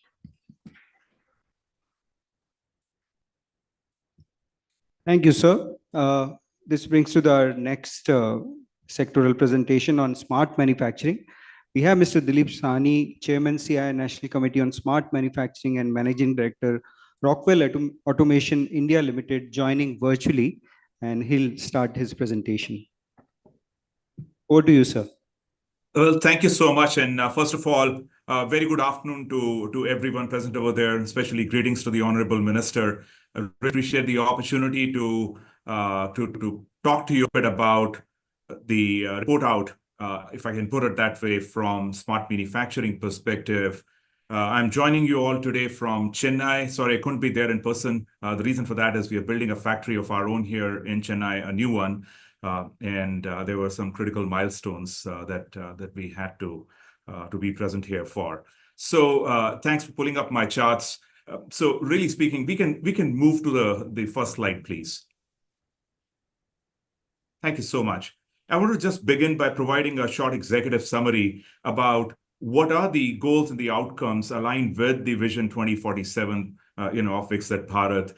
Really, a couple of things. First of all, we absolutely expect manufacturing to make a meaningful contribution and actually lead the growth of the GDP and become a 25%, a quarter of the GDP coming from the manufacturing sector. This would ensure that the manufacturing output or the manufacturing economy grows to about $7.5 trillion, and that'll make India as the second largest global manufacturing hub in the world. Now, we know it's not easy. We've been stuck. The manufacturing has been growing, but we've been stuck at the mid-teens for a long period of time. But we believe that smart manufacturing, particularly along with other interventions, have a lot of role to play in terms of eliminating this glass ceiling and take it from the mid-teens to 20 to 25% of the GDP. And eventually, what are we aiming for? I think if we are able to achieve that, it also is going to ensure that we are able to create the next 100 million highly skilled jobs, in India. So that really is what the stakes are over here. Manufacturing, growth in manufacturing is all about competitiveness. It's a very competitive global, industry. There's a lot of dependence on supply chains and ecosystems, and competitiveness really is the key. And smart manufacturing hits right up over there. Smart manufacturing is what makes manufacturers in manufacturing ecosystems. It enables competitiveness by allowing manufacturers to deal with ample complexity that exists today in the world. And it's particularly true for the manufacturing players. India's challenge is a little bit unique because something close to about 90% of the firms that really make up the manufacturing sector in India fall in the MSME category. So you really, really have to work, the interventions that you have to create really have to work across a very wide spectrum of industries and players within those industries. So that really is something which is very critical. In terms of some of the trends that you see summarized here on the chart in front of you, well, in terms of smart manufacturing itself, over the next decade, enabled by the Industry 4.0 technologies, the convergence of conventional shop floor technologies and the enterprise technologies that we're familiar with from the IT world, and things like 5G and so forth, are going to create a slew of advanced manufacturing solutions, right, which will enable manufacturers to overcome the complexity that I broadly alluded to. And we absolutely expect, we are already seeing signs of players in India not only adopting smart manufacturing, not only creating POCs or proof of values, but actually be able to create better business outcomes for themselves, thus gaining competitiveness. It needs to scale up from this point onwards, right? And one thing, if I can put it, in probably the most succinct manner, is what we are calling today as the emerging technologies are really going to be table stakes for tomorrow. So the sooner we can begin to adopt these technologies, not just for the sake of adoption of the technology, but to to really drive better business outcomes, the better we would be positioning ourselves as a country and as a sector to gain competitiveness. Some of the other points that are really laid out over here is in terms of the current employment landscape. What we see is the practice is transitioning from traditional processes. As I said, there are a lot of firms which are small in size because they're MSME. So this change obviously is going to take time, but they are transitioning from traditional processes to the use of these smart manufacturing techniques. There are a lot of interventions coming from industry bodies like CII. We have a smart manufacturing platform that has been playing a key role in accelerating this change and to make it much more widespread. In terms of not just laying out what are the use cases which have been successfully implemented in India, but also who do manufacturers turn to when they need to implement some of these solutions within their own works, right? I wanted to also lay out a couple of data points for you. In terms of future growth trends, we are already seeing India, the advantage that India possesses is really the demographic dividend, but that also it requires India to tap into larger pools of talent. So making sure that there's a greater percentage of female participation is very, very important. And we're already seeing some sectors really lead the charge over there. For the fact that there is going to be a large shift in terms of upskilling, there's a large scale, upskilling and reskilling that needs to be carried out. I think those programs need to be designed in such a manner that they lend themselves very well for training of female workforce, which would continue to aid and accelerate India's manufacturing growth. So these are some things which I wanted to lay out. What you see also mentioned here on the charts in front of you is the kind of roles that would be created as we go from this point on. It's a slew of roles, from core technical roles to analytics-enabled production roles. And as we look at the more immediate time frame, you'll see that in addition to roles that utilize these technologies, we absolutely foresee the need for very specific OT side cybersecurity roles coming up. OT cybersecurity is distinct from enterprise side cybersecurity because the landscape of technologies that is found in existing brownfield manufacturing facilities is quite different from what conventional cybersecurity expertise really is used to. And over the next time horizon, next 5 to 10 years, we absolutely expect, as technology continues to evolve, as the impact of AI and ML continues to be felt across manufacturing, and manufacturing accelerates, the role of digital twin specialists, 3D printing experts, etc., would become much more commonplace, and these will be the new breed of jobs that will be born. And again, not to miss the point, we should not lose sight of the fact that focus on MSME is really critical. May I request you to take me to the next chart, please? Yeah, so talking a little bit about the workforce dynamics, really, it's quite a nuanced topic. I've summarized the top 4 bullet points over here. First and foremost, it really is the skills gap, right? Challenges, that manufacturers encounter. There is talent pool that's available out there, and it's talent pool which is scaling very rapidly. They are educated, but do they possess the kind of skills that are needed in a fast emerging manufacturing landscape, right? So that's where really the challenge is really residing. And what we need to do is we need to tackle it with targeted upskilling and reskilling programs and initiatives. Then in the more recent times, over the last few years, as we've seen India getting more closely integrated into global value chains, these are brand new industries sometimes, which require not just familiarization with a brand new set of industries, but brand new set of practices, so that Indian firms can be easily integrated into what is obviously a global value chain. So it's not just using these smart technologies, but also how do you interface with a much more global ecosystem. So that's another one trend that I wanted to just lay out. Of course, as the impact of technology, advanced technologies are felt, and as technology seeps in through the manufacturing processes and processes evolve themselves, new level of training would be needed for that, right? And then last but not the least, talking about hiring trends.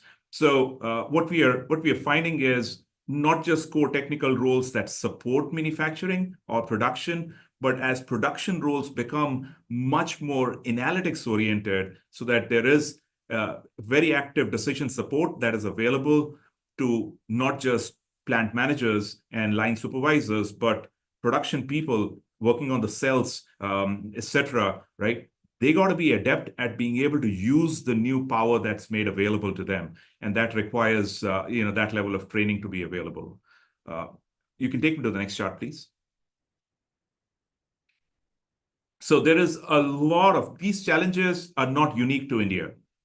These challenges become much more accentuated because the backdrop that we have in India is somewhat unique, right? And there's a lot of work that's done. There are credible reports that are available, one that we've referenced and we're sharing with you, which puts the spotlight really on how is the skill gap being perceived by industry leaders, as opposed to these technologies making workforce redundant. What respondents are saying year on year in a growing trend, as you see, just over a 12-month time period, it's crossed the 90% barrier. 94% of the respondents in this particular study, which is called the State of Smart Manufacturing, responded by saying that they see lack of skilled workforce as the reason why their growth would be limited. And they absolutely want to use technology to enhance the skills of their workforce. So what they want to do is they want to equip their existing workforce to be more productive, and then to be able to made ready for different kind of roles. And you'll see over here in those bubble charts to the right-hand side, skilled workforce really is appearing as almost like a breakout challenge, cited as a consensus by the global business leaders who were pulsed for the survey. The next chart, please. So in terms of industry sectors, again, manufacturing we tend to imagine manufacturing as being a homogeneous entity. It's anything but that. There are a lot of sectors, from very discrete type manufacturing operations to very heavy process-centric industries and so forth.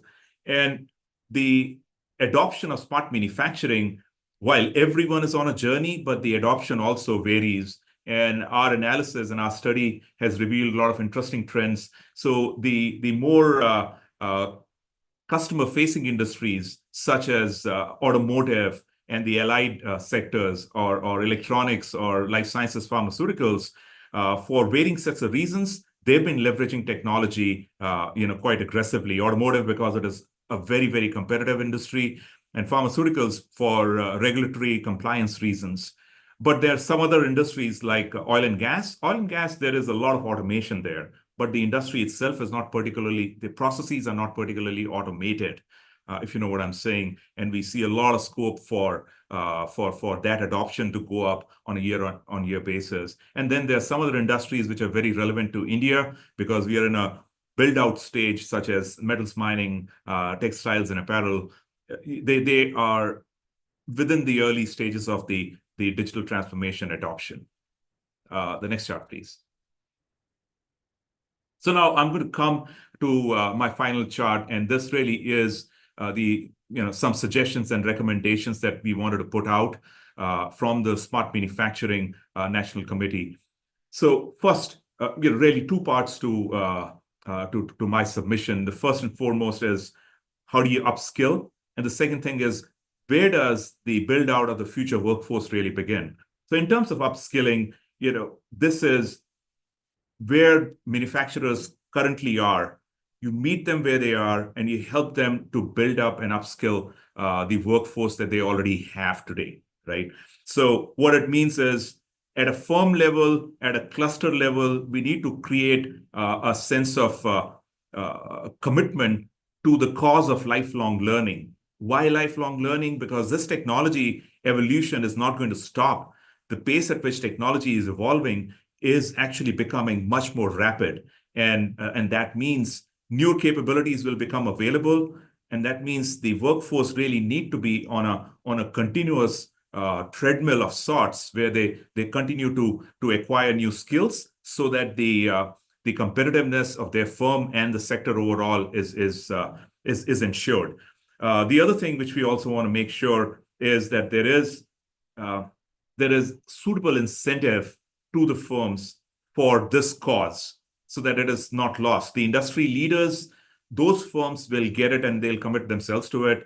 But some people who would be in the middle of the pack would find it much more encouraging if some support is provided in the form of grants, subsidies, or loans to implement these upskilling initiatives. So that's something which we thought it could be considered. In some industries in particular, having mandatory upskilling programs would be very, very important. This could be in the form of on-the-job training or training which is woven into their daily, weekly routines, right? This could be done by the firms, or this could be done through standard programs which are made available to firms that then can be implemented through the infrastructure that they already possess.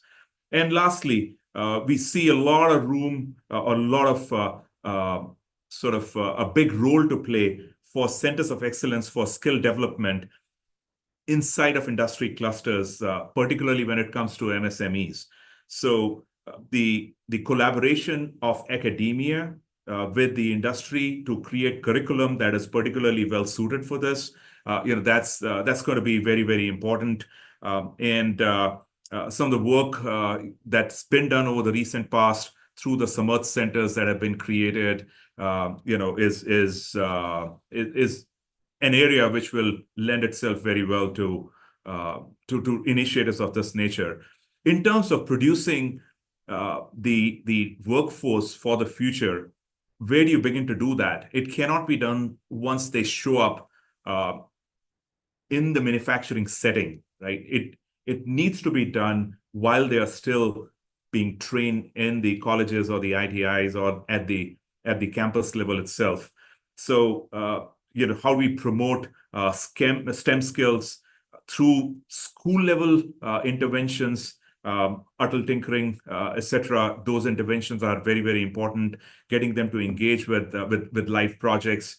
I think the apprenticeship programs is a very, very meaningful intervention, which was introduced under the recent budget in 2024 to equip students with skills that are very relevant for the industry by getting them engaged with the industry, while they're either still graduating or have just graduated. I think that is very important.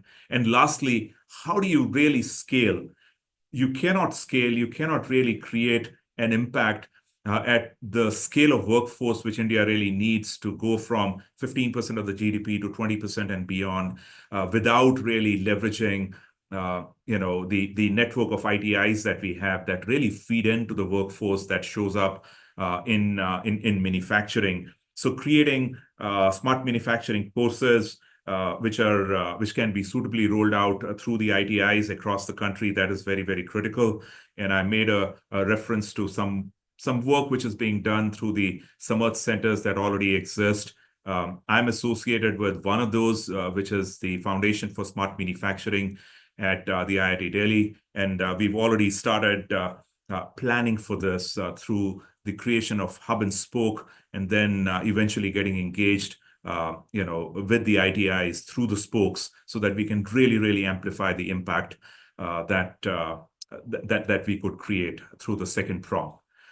So those were the two sets of recommendations that I wanted to share with you all today. Thank you so much for the opportunity.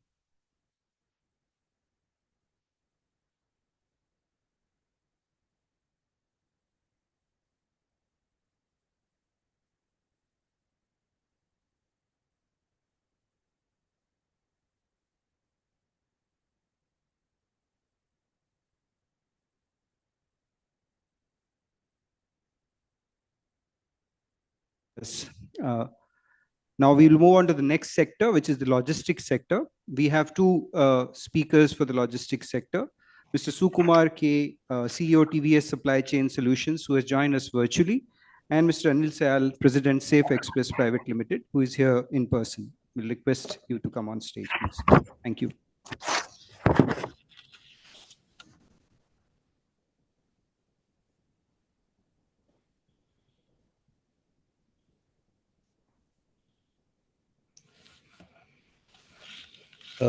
Good afternoon. Good afternoon, distinguished delegates, ladies and gentlemen. My name is Sukumar. I am the CEO India for TVS Supply Chain.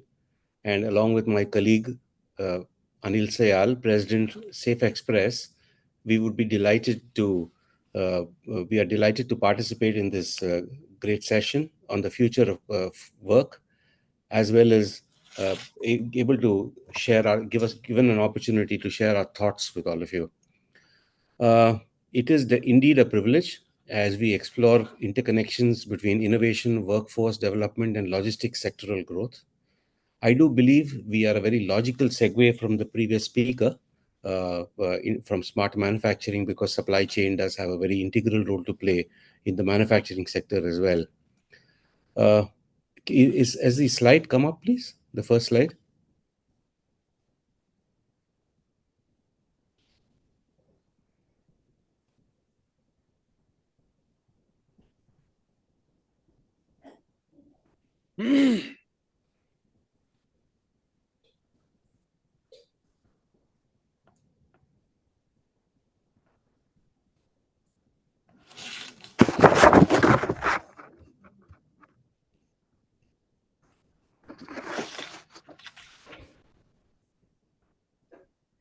Right. Thanks for that. So just to walk you through a few thoughts here before I hand over to my colleague Anil Sayal. I think it's very critical to make a few important considerations about the logistics sector. Globally, the logistics sector is on a trajectory to achieve about $18 trillion by 2030. And on a comparable level, in India, the sector will reach about 350 plus billion by the same year. Which makes it a very considerable part of India's manufacturing and overall logistics landscape as well. Especially with rising e-commerce demands, a lot of production-linked incentives, etc., which are helping the manufacturing sector, and transformative policies like the PM Gati Shakti National Master Plan, the logistics sector is absolutely not just responding, but driving the growth as well. And which is why it is a very important aspect of being a part of India's $7 trillion GDP economy by 2030 ambition. But having said that, this growth is not without its challenges or opportunities. Taking a cue from the previous speaker as well, this sector is also undergoing a rapid shifting to new technologies, AI, machine learning, IoT, automation, etc. Giving us these challenges that at this operating level, we need to balance between manual functions like picking, loading, dispatching, which are declining, and on the other hand, looking at emerging roles in analytics, data analytics, robotics, green logistics, etc., which are really shaping the future of this industry. So this calls for a very deeper understanding of the workforce dynamics, employee trends, gender gaps, because diversity at this stage is becoming a very important factor, which translates into two key global challenges, which this sector is part of and faces as well. Widening skill gaps to manage modern logistics systems and automation-driven displacement of headcount. So these two are areas which, as operators, we continuously grapple with, which require focus. Having said that, this is clearly an opportunity and not more than a challenge. And this gives us an opportunity to actually look at how the future of work holds the keys to unlock the Indian logistics sector's full potential.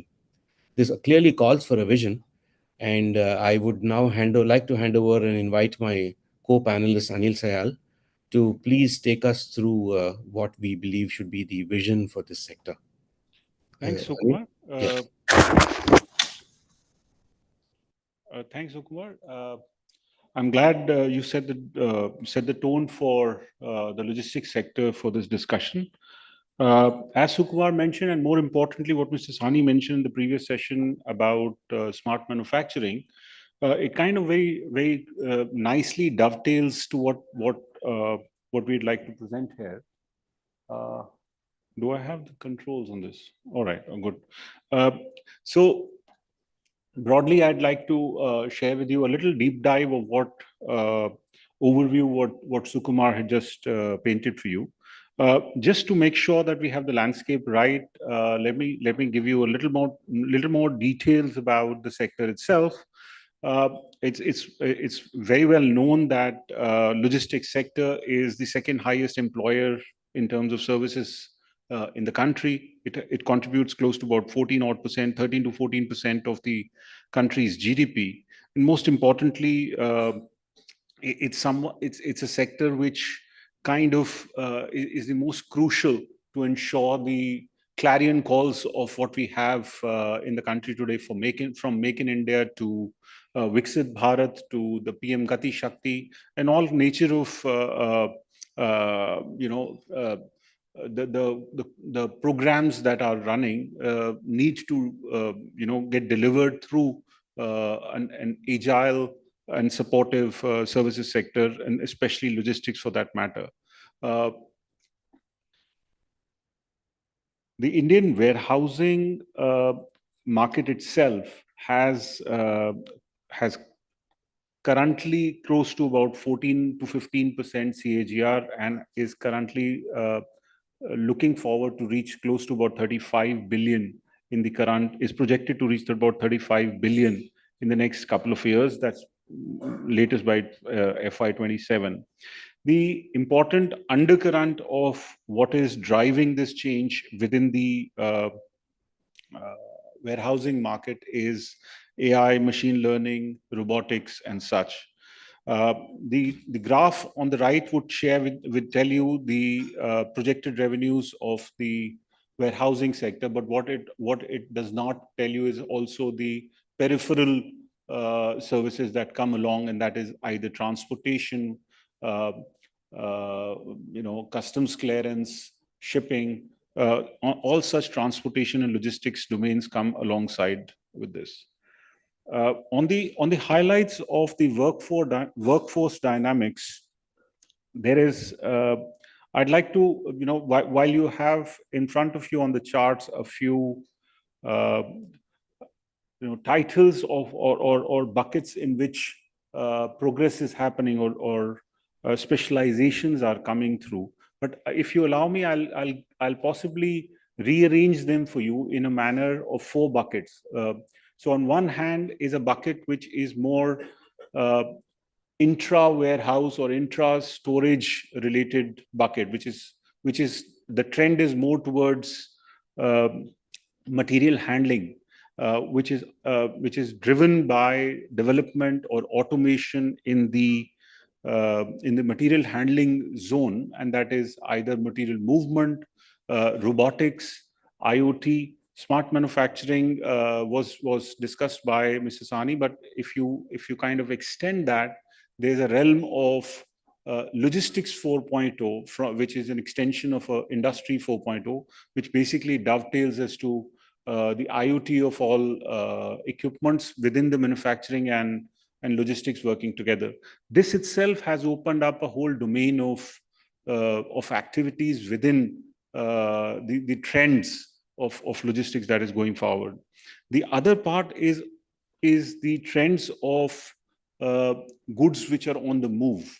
So if you were to consider transportation of goods by road, transportation of goods by rail, air for that matter, and ocean, all these, if were to be put in a bucket, has in itself a different trend which is very explicitly coming forward.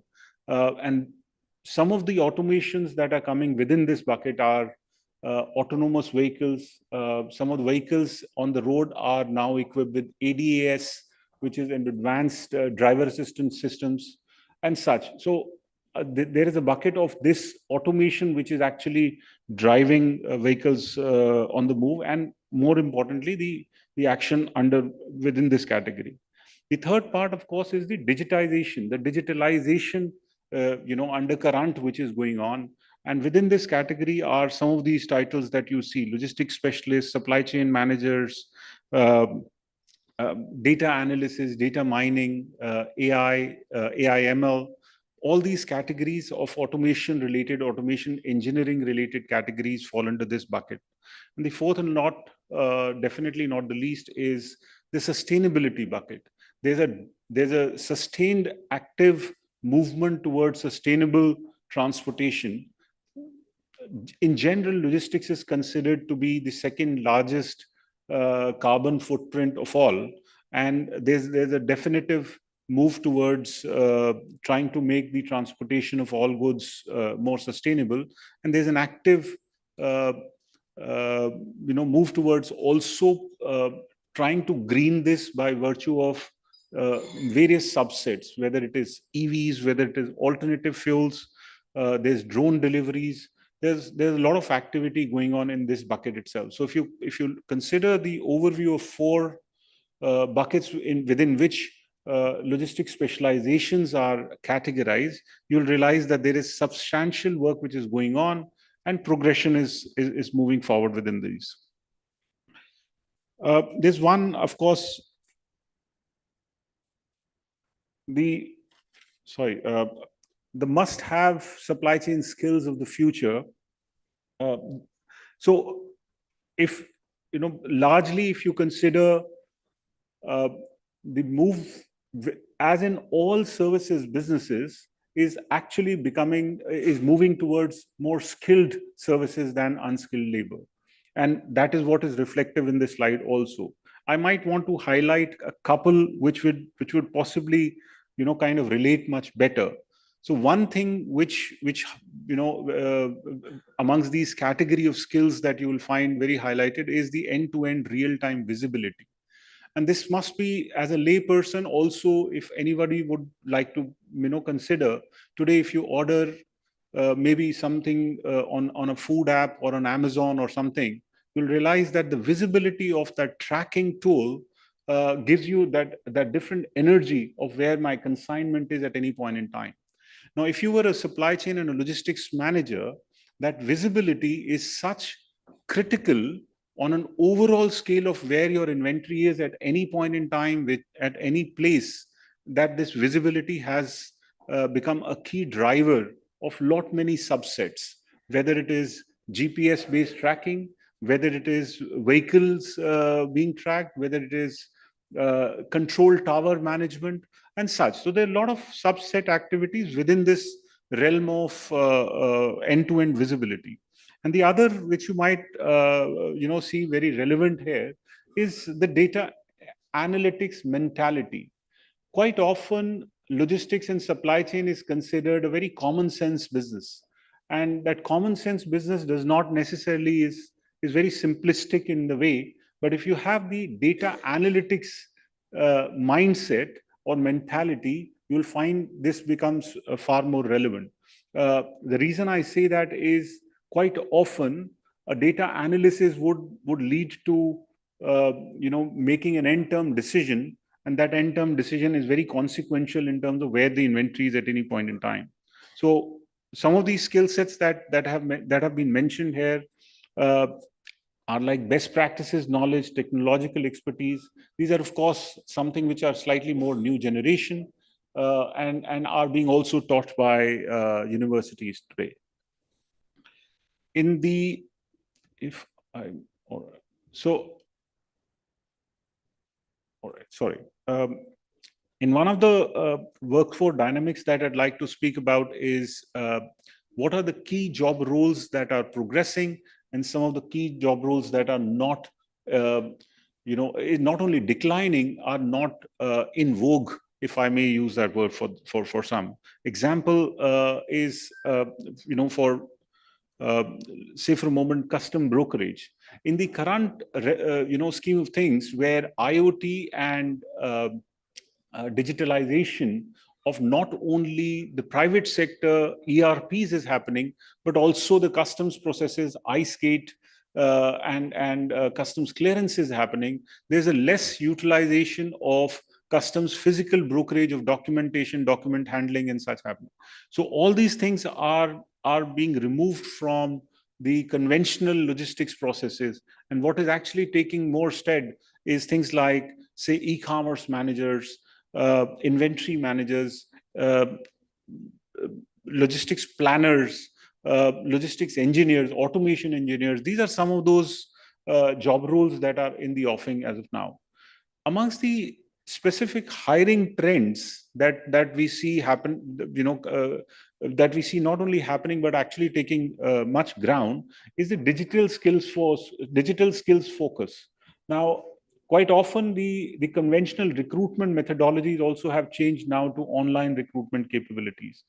And the second very key element is a gig economy expansion. The gig economy expansion is where you see quick commerce now being very much in the mainstream of employment happening. In the real recent past, you would have not realized that logistics was such a key element of not only fulfillment of goods that were sold through offline or online channel, but in the most recent past, you may have actually noticed quick commerce taking ground. A quick commerce methodology is not necessarily creating some new product for you, a new service for you, barring just simple delivery faster. So you're getting the same phone, or you're getting the same laptop, you're getting the same goods that you were actually getting delivered in a conventional channel, but now you're getting faster. So an entire subset industry has now got formed by simply speed and transparency coming into that factor. So this is something new within this logistics domain that might actually find relevance. There's some policy recommendations that I'd like to highlight, and one such very relevant one is logistics startups and tech investment require genuine support from not only government from the side of incentivization, but also policy level support, because logistics is a sector which has very low entry barriers and which has very low governance. It is very unstructured, slightly less organized, but more importantly, it requires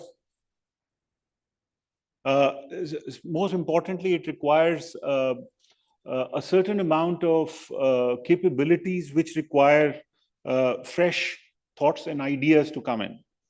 A very important one is policy support for gig workers, because a whole new army of delivery capabilities have actually come in the first mile and the last mile.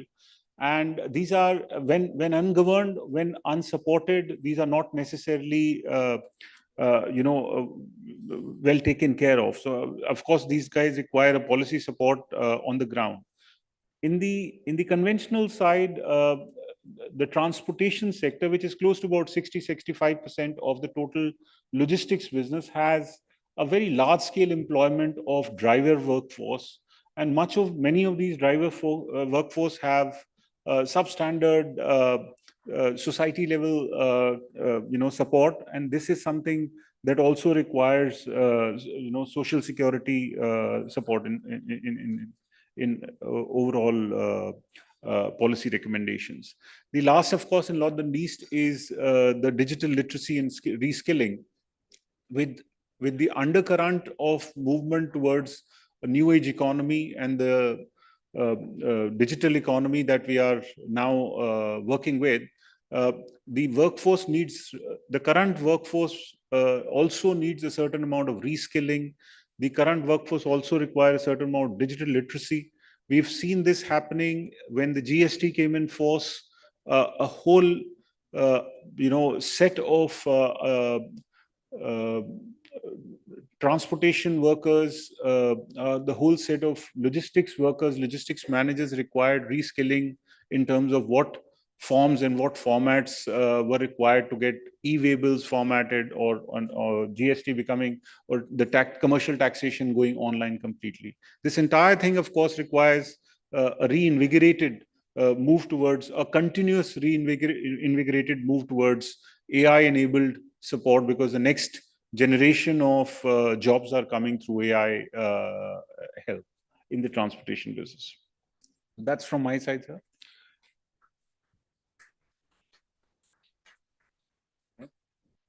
Thank you, sir. And thank you, Mr. Sukumar, for joining virtually. We'll move to the last sectoral presentation. We have Dr. Ashutosh Raghuvanshi, member CII Healthcare Council, Managing Director and CEO Fortis Healthcare, joining virtually, and Dr. Sabnam Singh, Principal Advisor Healthcare CII, member Governing Body Healthcare Sector Skill Council. Dr. Ashutosh, you can start with the context, and Dr. Sabnam will do the whole presentation in 10 minutes. Thank you. Thank you so much. First of all, my apologies for not being physically there. Honorable Minister, sir, and the dignitaries present over there. Future manpower skilling is one of the most important issues when it comes to healthcare. But it is also something which is not only a sector-specific thing, but it is something which affects the economy at a bigger scale. It affects a society at a bigger scale, and it is one of the biggest employment generator for any society. As you would be aware that NHS of UK is one of the largest employers in that country, and that employs a huge number of people. With the aging populations, etc., the number of healthcare workers required is even becoming bigger and bigger. However, healthcare has got a nuance where because of the credentialing of different trades in the healthcare, there are certain regulatory changes which are also necessary for preparing for future. Especially, the expanding the workforce's area of growth, for example, the nurses becoming nurse practitioners, etc., will help to fulfill the gaps which are there in the trained manpower. Lot of changes which have happened in last 10, 12 years have made a huge difference to the availability of clinical manpower at the physician level, and that will show results over the next few years. However, we still struggle with some of the ancillary healthcare workers, which are very important. Healthcare, unlike other industries, is a high-touch industry where human touch is required at multiple steps, especially taking care of the infirm, the terminal care, elderly care, etc. So all those trades need to be developed, and there are certain regulatory changes which may be required, or which reforms may be required in the ancillary workforce training. A lot of efforts are being done by the Skill Council, etc. But I think the healthcare requirements are even higher. The shortage of nurses is also one area which is staring at us. The other thing why healthcare manpower is important is because a lot of healthcare different trades are in high demand all over the world. As the populations are aging, many nations are finding it very difficult to take care of these populations.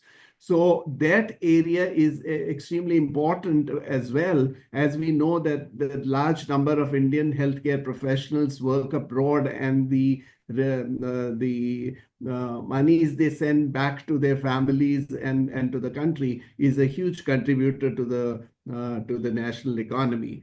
So with all that, I would hand over to my colleague, Dr. Shabnam. And I would request to the Honorable Minister that there are certain changes, policy changes would be required in terms of paramedical and other trades of manpower, which also should be taken up just the way the medical education reforms have been done. Thank you, sir. Thank you, Dr. Raghuvanshi. Just to continue, our sincere thanks to the Minister and the Secretariat. We've had the pleasure at CII of interacting with him and gaining a lot from his leadership. And we sincerely hope, as mentioned by Dr. Raghuvanshi, that the same support in making the needle move for the health sector will be available to us. As mentioned by him, I'll just run through 2-3 very critical points, and that is that this particular sector currently in India employs 4.2 million professionals and is 4.5% of the total workforce in India. The health sector itself is 1.72% of the GDP.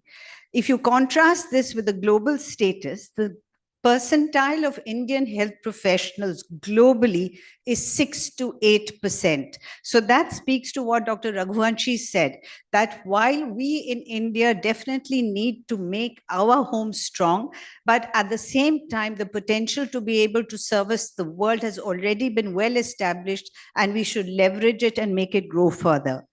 The employment landscape for healthcare in the next 10 years is going to move at the rate of 7 to 10%. Next slide, please. If you look at the particular slide that we have put up for your purpose, you will see that this only speaks to the healthcare delivery system. This does not speak of pharma. This does not speak of medical technology. Both of them, for instance, medical technology today in India is about $2 billion worth. By 2030, this is exponentially going to go up to $50 billion. For it to go up to $50 billion, if you do not have the healthcare delivery system in place, this particular medical technology universe will not move. The same is applicable for pharma. Everybody knows the strength of the India pharmaceutical industry. Again, that needs the spine and backbone of the delivery system to be robust, to be able to actualize. What has been spoken earlier by the other manufacturing technology, smart manufacturing, all the challenges are similar for that, for medtech and pharma, so I'm not going to deliberate on that. This speaks purely to the delivery aspect, which has suffered during COVID and continues to suffer of a tightening of the job market where people are not available. Sir, under your leadership, you have been able to ease the burden of the number of doctors. That has been a huge boost. This is going to actualize itself in another 5 to 6 years. The area, as mentioned by Dr. Raghuvanshi, where we are crying, is at the level of nurses and allied health. So we will make good and come to 2.6 to 1,000 population with the number of doctors. Where we will fail miserably is the current 1.7 to 1,000 population of nurses will not exponentially grow. Neither will the allied health workers. The success story of all developed countries are that they have ratios of 13.4% to 12.8%. Where is 1.7 and where are we? There. Next slide, please. If you look at this challenge slide, right? In this challenge slide are the specifics which the Secretariat can give you. But broadly, what I want to share with you is that unless we have the nursing and the allied health professionals in place to keep up with the technological evolutionary change which is happening across in healthcare, the two are not going to meet. And the next point is that the community has to be energized to take responsibility of their own health.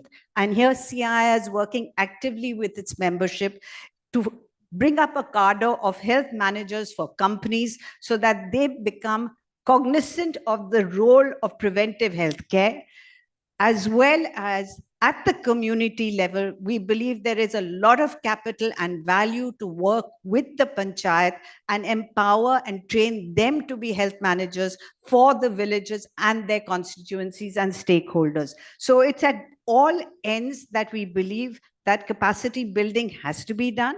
It has to be supported not only by the industry, but by everybody in general to be able to actualize it. Next slide, please.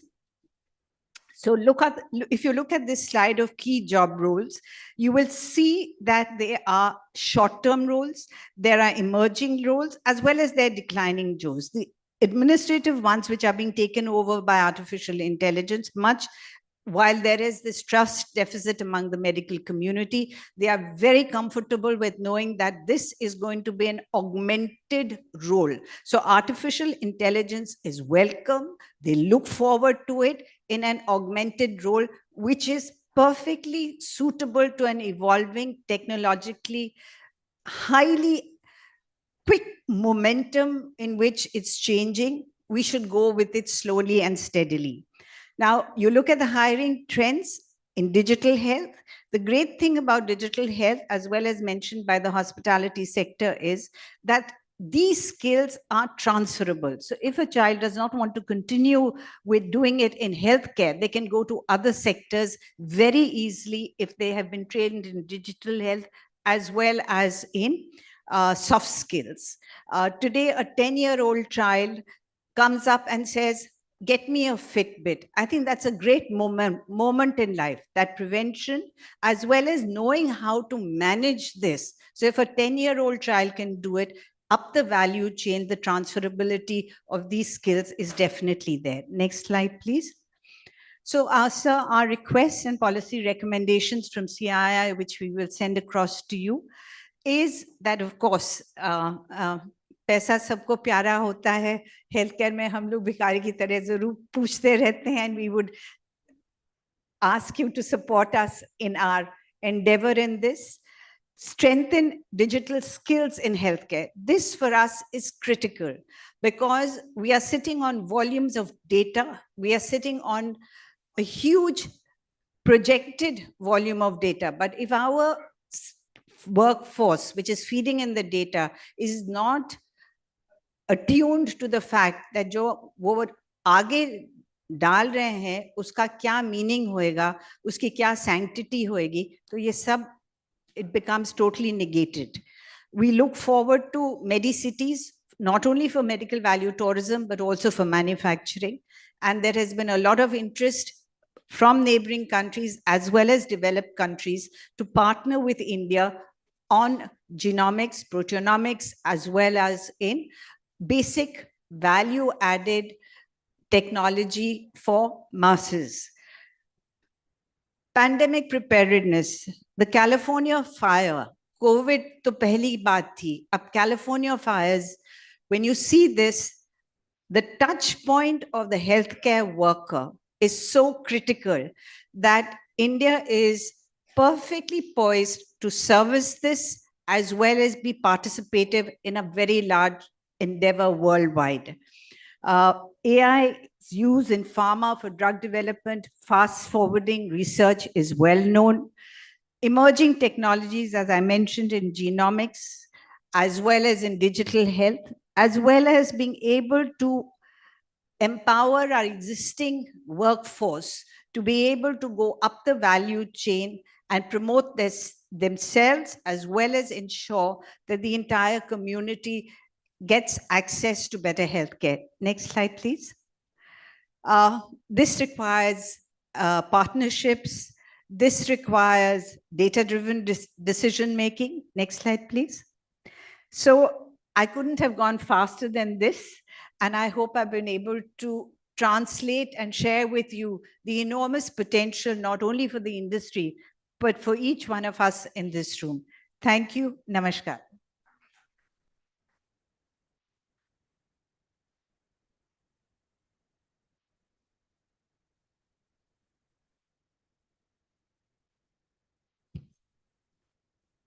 Thank you so much, ma'am. And thank you, Dr. Raghuvanshi, for joining us virtually and giving us the perspective on healthcare sector.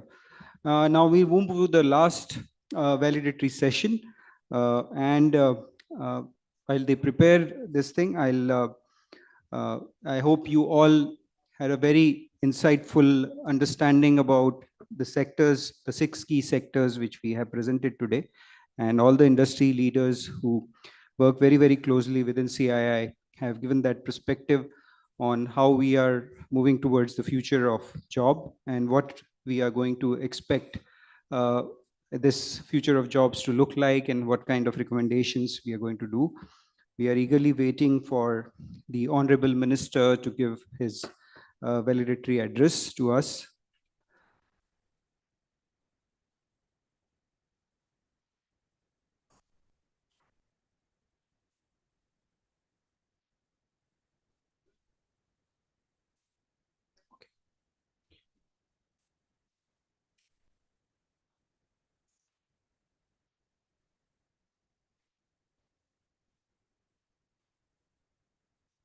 Given the paucity of time, we'll quickly move to the valedictory session. Sir, Honorable Minister, sir, may we have you join us on stage, Secretary Ma'am. Mr. Punit Chatwal, would you kindly join us?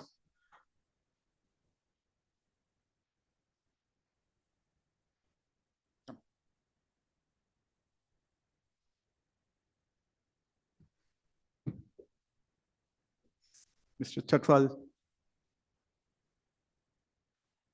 thank you for joining, and may I request you to give your address.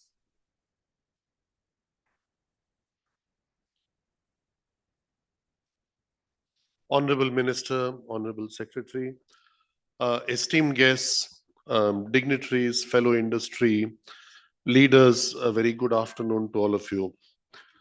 I'm sorry I've come in a bit rushed, as you might have noticed. We are in the process of our third quarter board meetings, and that's how it was. But any opportunity to serve the needs of CII are always having a priority with us. And it's obviously always an honor to address a distinguished gathering where we think that our message can be spread, our voice can be heard, and anything that helps us to make a difference, we usually like to participate in that. I know that my colleague Ajay Datta has made a presentation on the travel and tourism part. I would just like to touch on a few minutes on that. You know, the sector is expanding rapidly.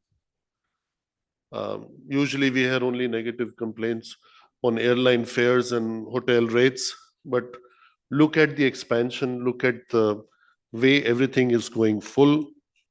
And it is significantly contributing to the GDP as well as job creation in the country. So there are many states.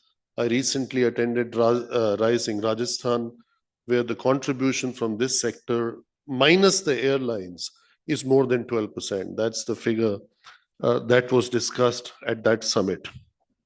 And I think this is just the beginning. If you become the fifth largest economy, then a lot of other things follow. You know, 1947 was very different, and today 2024 is very different in terms of disposable income, in terms of financial health of the country, in terms of the mood, the sentiment, the ability to spend, the work-life balance. And I would like to keep the Sundays and the 90 hours week out of this. In 2023, travel and tourism accounted for US 230 plus billion to India's economy. And by 2047, the aspiration is to get to 3 trillion, obviously supported by all possible government incentives, initiatives like Incredible India, Swadesh scheme or Prasad scheme, etc. Tourism is a major engine of employment and empowerment. See, we always tend to think tourism is not where we are today. This is ITC. I work for Taj. I was attending a meeting at the Taj Palace a few minutes away. 93%, if we take hotels, 93% of the hotel supply in the country is non-luxury. These are people who work 24/7 at very competitive wages. They have no New Year's, they have no Diwali, no other religious festival, and it is not like 1 or 2 shifts, it's 24/7. So you have a service which is available in the night, during the day, in the morning, and is a huge, huge opportunity because the amount of skilling that is needed to create employment is not a very long shot. You can skill people for this sector in 6 months, 9 months, 12 months time. And together with CII, Indian Hotels has been at the forefront of having done 35 skilling centers in the last few years in India. So I think, getting also the Adivasis and other people into the mainstream business, this is a huge opportunity. The bigger opportunity is this is the largest multiplicator of jobs. So if you just saw any wedding, you see all the beautification of the lawns and the spaces. That's not done by the hotels.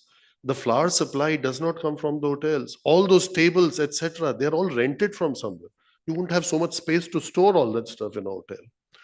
So it is a multiplicator because a lot of people behind the scenes are working together to create an event that we are all celebrating jointly. And whether it is your Shikarawala on the Dal Lake, or it's the Rikshawala in Kashi Vishwanath temple, or look at just now the Kumbh, the Mahakumbh, all that would be happening is very, very relevant in terms of creating jobs, in terms of creating lives and livelihoods for masses of people. And we have not even really started, because a lot of this statistic does not get captured, as it is not in the formal sector. A lot of it is in an informal sector, which is a normal transition. Transitions don't happen overnight. It's in a normal transition. And that's why I say that globally at the World Travel and Tourism Council, which we participate in heavily, or in other areas that I have worked in across the globe, we say that every job created in this sector creates 8 to 12 jobs. So each job in this sector creates 8 to 12 jobs. And I think that is the most important and relevant part of the sector. In terms of evolving landscape, I think we all talk about sustainability, we talk about AI, we talk about digitization, we talk about using machine learning, etc. Yes, all that is coming. When I started my career in hotels, we used to have a manual reconciliation of accounts at the midnight as a night auditor. All that is gone. Everything is available on a switch. If he said, I want a cappuccino, or I want a macchiato, or I wanted an espresso, it was an art how to make it. You have machines doing that. So that's just replacing one skill from the other. So this is also a very good proof that that kind of skilling is not needed.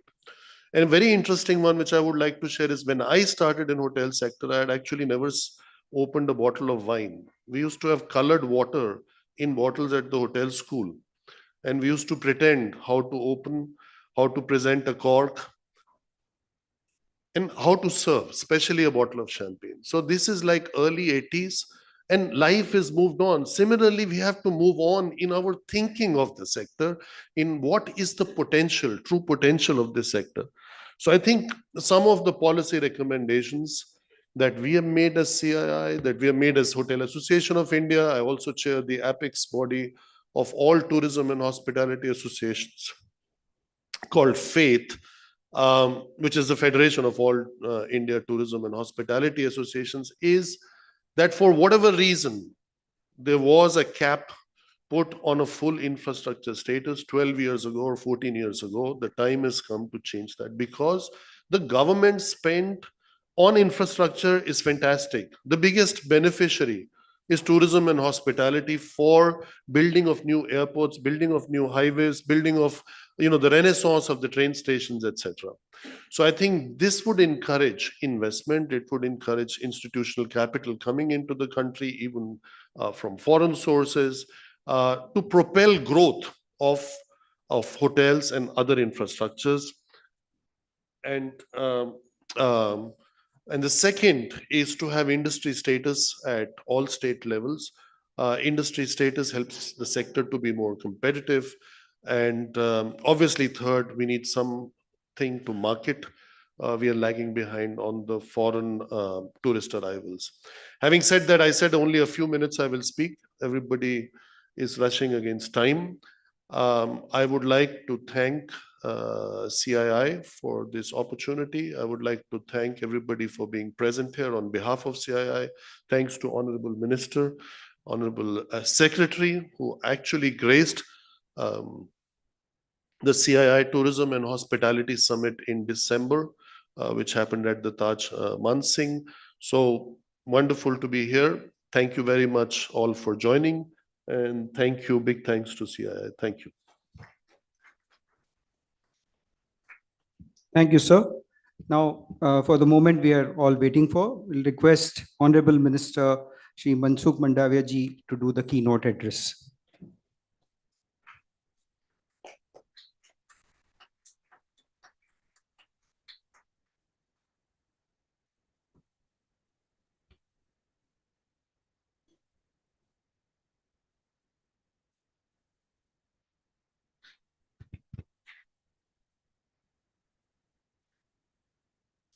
आज conference में मुझे inauguration session में उपस्थित रहने के लिए ministry की ओर से कहा गया था, लेकिन मैंने देखा कि ये विषय भी महत्वपूर्ण है और एक दो प्रेजेंटेशन देखा तो मेरी रुचि भी बढ़ी। तो मुझे लगा कि सभी प्रेजेंटेशन मुझे देखना चाहिए ताकि भविष्य के लिए एम्प्लॉयमेंट जनरेशन, उसके लिए इंडस्ट्रीज का क्या व्यू है, अलग अलग सेक्टर का क्या व्यू है, कैसे हम इस दिशा में आगे बढ़ सकते हैं। और उसमें कई सुझाव आपकी ओर से बहुत अच्छा भी आया। जब मैं प्रेजेंटेशन देखता था तो मेरे मन में भी कई विचार आए और मैं मानता हूं कि इस टाइप का कंसल्टेशन हमें म्यूचुअल आइडिया शेयर करने का प्लेटफॉर्म होता है, क्योंकि आप लोग अलग अलग इंडस्ट्री सेक्टर है और मैं गवर्नमेंट हूं। गवर्नमेंट और सेक्टर दोनों की वेवलेंथ सेम होनी चाहिए। जब हम 2047 में डेवलप्ड कंट्री बनाने की बात कर रहे हैं, तब हमें एक थॉट से आगे बढ़ने की आवश्यकता होती है। सिनर्जी थॉट में और एक्शन में होने की आवश्यकता होती है।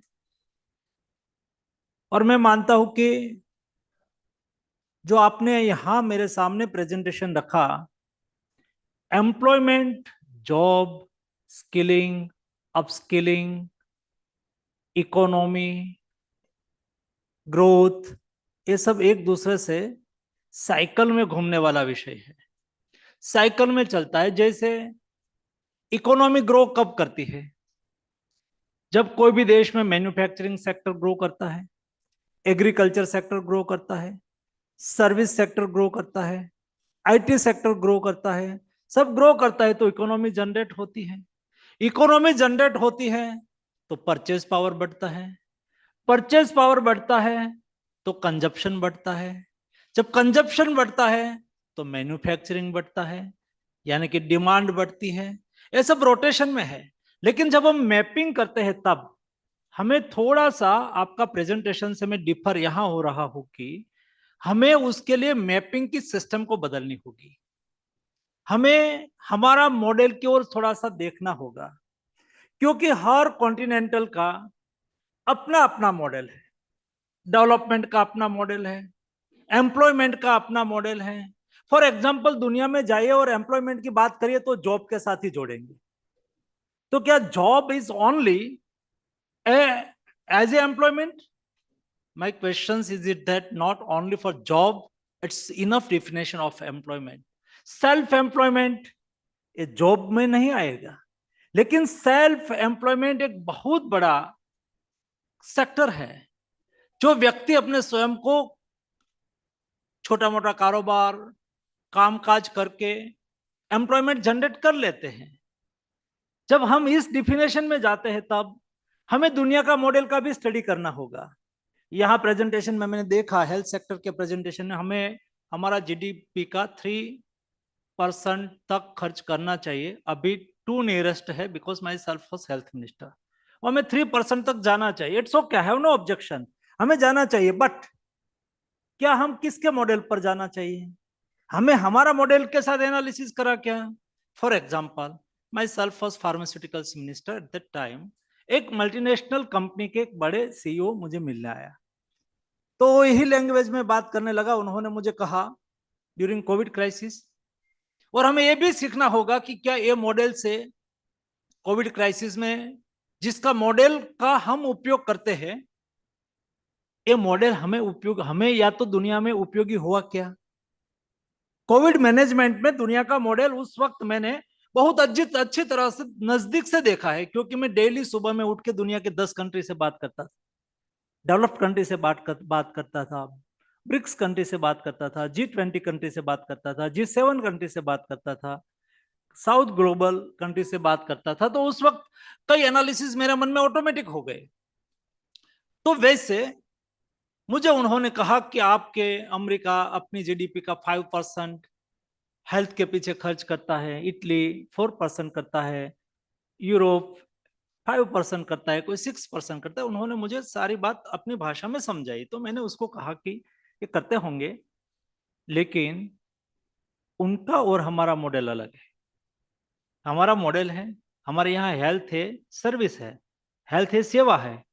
दुनिया में हेल्थ या तो ऑल सेक्टर, ये कॉमर्स है, तो वहां सारी चीजों कॉमर्स के तरीके से देखी जाती है। हमारे यहाँ सेवा के हिसाब से देखी जाती है।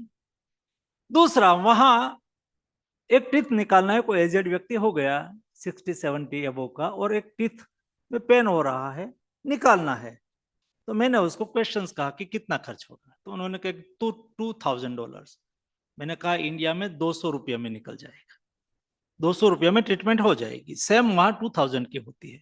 उसको कन्वर्ट करो जीडीपी में और बाद में कंपैरिजन करो, तो आपका 15% एबो हो जाएगा।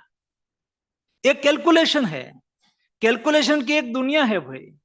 और मैंने उसके साथ जोड़ के कहा कि हेल्थ का हमारा मॉडल में एम्स में कोई स्पेशलिस्ट डॉक्टर होता है ना, इतना रिच एक्सपीरियंस उसका हो जाता है, वो रिटायरमेंट के बाद या तो वहां से जॉब छोड़ दे और प्राइवेट कंसल्टेंसी चालू करे। तो ऐसे कई डॉक्टर को मैं जानता हूं, एक कंसल्टेशन के लिए 1 लाख रुपया दे तो भी लोग देने के लिए तैयार है होते हैं। ऐसे डॉक्टर 1 रुपये की टोकन फी में या तो कोई चैरिटी पर चलने वाली हॉस्पिटल में जाके सेवा देते हैं। हमारे यहाँ कोई एक भी डिस्ट्रिक्ट ऐसा नहीं होगा जहां चैरिटी से चलने वाली कोई हॉस्पिटल ना हो। ये हमारा मॉडल है। हम वहां से जीडीपी के में मैपिंग करके खर्च करें और उसके साथ हम मैपिंग करें, वो नहीं हो सकता है। हमें कन्विंस कराना होगा दुनिया को कि हमारा मॉडल क्या है। और इसलिए मेरा, फॉर एग्जांपल, आपने प्रेजेंटेशन में कहा स्किलिंग, अपस्किलिंग। मैं स्किलिंग में भी मेरा अलग सा विजन है। इंडस्ट्रीज और एकेडेमिया लिंकेज, इंडस्ट्रीज और एकेडेमिया लिंकेज का प्रयास और भाषण बात बहुत होती रहती है। मैं मानता हूं कि स्वयं इंडस्ट्रीज स्किलिंग सेंटर बन सकते हैं क्या? आईटीआई में किसी को सर्टिफिकेट मिला, इट्स, तो हमारी डिमांड के अनुसार उसका स्किलिंग हो गया क्या? डिमांड के अनुसार स्किलिंग कौन करेगा? इंडस्ट्रीज करेगी। हम उसको सर्टिफिकेट दे सकते हैं क्या? और ये सर्टिफिकेट गवर्नमेंट सर्टिफिकेट माना जाएगा क्या? जिस दिन हम इंस्टीट्यूट को, यानी कि इस्टेब्लिशमेंट को इंस्टीट्यूट का दर्जा दे देंगे और वहां से सर्टिफिकेट लेके जब स्टूडेंट बाहर जाएगा या तो व्यक्ति स्किलिंग करेगा जो डिमांड के अनुसार होगा। और मैं मानता हूं कि डिमांड ही स्किलिंग की जननी होती है। एक बार डिमांड होती है तो स्किलिंग ऑटोमेटिक होने लगती है, और ऐसा कोई ना कोई काम ऑटोमेटिक चालू हो जाता है। फॉर एग्जांपल, देश में डॉक्टर की डिमांड बढ़ी तो गवर्नमेंट ने एफर्ट करा और आज 750 मेडिकल कॉलेज हो गए, हर डिस्ट्रिक्ट में मेडिकल कॉलेज हो गए। अभी हमें दुनिया की रिक्वायरमेंट को भी पूरी करनी है, समय की मांग है और एक एम्प्लॉयमेंट अपॉर्चुनिटी है दुनिया के लिए। तो हमने कहा कि हमें और नई 75,000 नई सीटें बढ़ानी है, हम बढ़ाएंगे ऑटोमेटिक। मुझे पता है, मैं जब कॉलेज में पढ़ता था तब गुजरात में नर्मदा परियोजना चल रही थी, और नर्मदा परियोजना में इतने ज्यादा सिविल इंजीनियर की रिक्वायरमेंट थी, तो मेडिकल छोड़ के स्टूडेंट सिविल इंजीनियरिंग में जाते थे और उसको तुरंत ही जॉब प्लेसमेंट हो जाती थी। इतनी ऑटोमेटिक इंजीनियरिंग कॉलेज खुल गई, सिविल इंजीनियरिंग कॉलेज। एक समय ऐसा आया कि वहां को एडमिशन लेने वाले की संख्या एकदम कम हो गई, क्योंकि पहले बहुत कॉलेज खुल गई। मेरा कहने का तात्पर्य यह है कि रिक्वायरमेंट स्किलिंग की जर्नी हो जाती है, और स्किलिंग से रिक्वायरमेंट ही अपस्किलिंग की ओर ले जाती है। और इसलिए ही हमने एम्प्लॉयमेंट लिंक इंसेंटिव में एक कंसेप्ट रखा कि हम आईटीआई ओपन करेंगे, लेकिन आईटीआई कैसी होगी? हब एंड स्पोक के मॉडल पर होगी। हब एंड स्पोक मॉडल कैसा होगा? एक इंडस्ट्रीज क्लस्टर है, कहां पर? ये इंडस्ट्रीज क्लस्टर में किस टाइप की इंडस्ट्रीज है, उसको किस टाइप का मैन पावर की रिक्वायरमेंट है, कौन डिजाइन करेगा? इंडस्ट्रीज बैठ के उसकी रिक्वायरमेंट के अनुसार कोर्स डिजाइन करेगा। ये कोर्स डिजाइन करके वहां से छोटी छोटी यही एरिया में चलने वाली आईटीआई में वो पढ़ाया जाएगा, ट्रेनिंग दी जाएगी, वो सीधा उसको इंडस्ट्रीज के साथ लिंक करा जाएगा। ये हमने ऑलरेडी चालू कर दिया, ताकि जिसकी requirement certificate, it's one thing, certificate मिल जाने से आप आपका स्किलिंग हो गया, ऐसा नहीं होता है। बट सर्टिफिकेट हो, सर्टिफाई हो करे। मैं एक समय में before 6-7 years ago my self was shipping minister. तो शिपिंग मिनिस्टर में मैंने एक एनालिसिस करा, जैसा आपके यहाँ प्रेजेंटेशन में बैठा वैसे एक मैं प्रेजेंटेशन में बैठ गया। तो प्रेजेंटेशन में आप बता रहे थे मुझे, और मैं देख रहा था, इंडिया को 7,000 किलोमीटर से अबव कोस्टल लाइन है। हमारे यहाँ ट्रेडिशनल फिशरमैन है, समुद्र तट पर रहने वाले लोगों को स्विमिंग उसके नेचर में होता है, फिशरमैन के नेचर में स्विमिंग होता है, जन्मजात स्विमर है वो। तो अब सी फेरर, छोटा सा फिलीपाइंस, 8 लाख सी फेरर, और 35% शेयर सी फेरर का केवल फिलीपाइंस का था। इंडिया में केवल 54,000 सी फेरर थे। सी फेरर के रूप में कोई भी जाएंगे, केवल वहां प्यून के रूप में जाएगा, छोटा सा स्वीपर के रूप में जाएगा, तो भी मिनिमम सैलरी $2,000 मिनिमम होता है। 6 महीने समुद्र में जाना होता है। इतनी अच्छी जॉब अपॉर्चुनिटी इंडिया में क्यों 54,000? तो मैंने सारा एनालिसिस करा, ये सर्टिफिकेट चाहिए, ये सर्टिफिकेट चाहिए, सर 10 सर्टिफिकेट चाहिए। तो मैंने कहा my self belong from farmers community, तो मुझे क्या, मैं फार्मर्स कम्युनिटी हूं तो मुझे फार्मिंग सीखने जाना पड़ेगा क्या? मेरे पुरखों ने वही करा है और मैंने घर में वही देखा है, ये स्किल है ही मुझे, मैं फार्मर्स हूं। ये सर्टिफिकेट को फार्मर्स की स्किल का सर्टिफिकेट माना जाए क्या?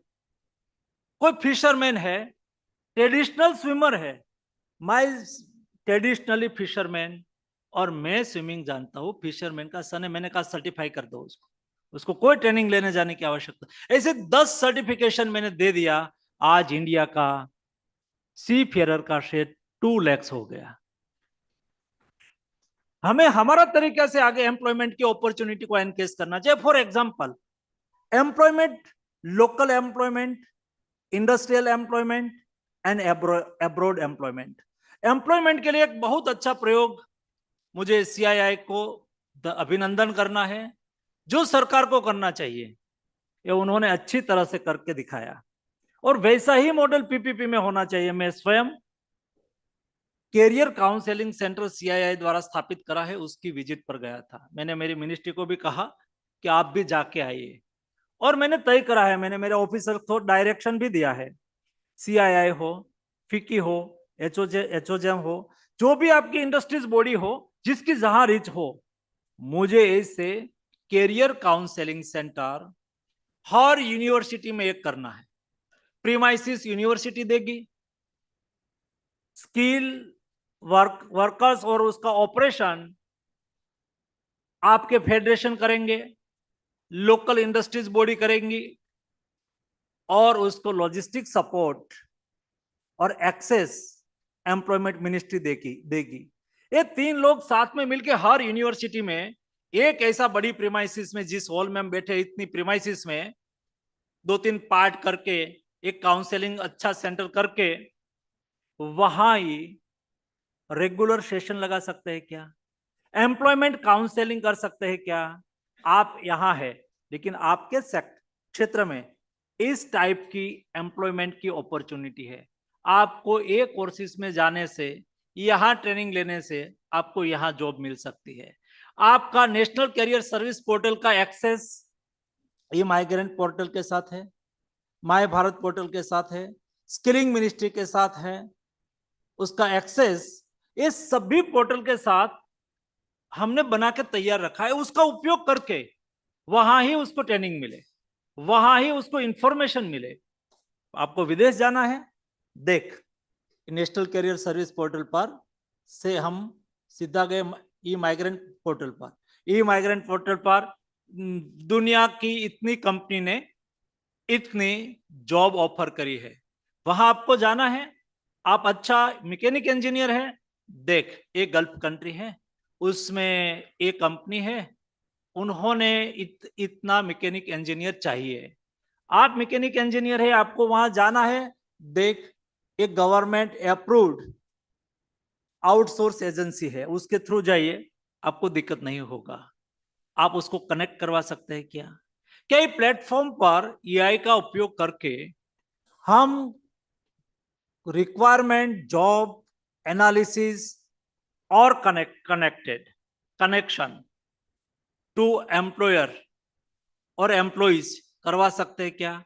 उसका काउंसलिंग करवा सकते हैं क्या? हर दिन एक सेशन हो, कोई ना कोई एक्सपर्ट व्यक्ति आवे जिसको रुचि है यूनिवर्सिटी में, वो स्टूडेंट आके वहां बैठे समझे, उसकी पहले से डिक्लेरेशन हो कि कल ये इंडस्ट्रीज की ओर से ये यहाँ काउंसलिंग के लिए आएंगे, दूसरे दिन ये आएंगे, कल उसका एक क्लास लगेंगे, उसका सेशन होगा, 3-4 लोग बैठे हैं। ऐसा करके हम उसको कनेक्ट करने का काम करें।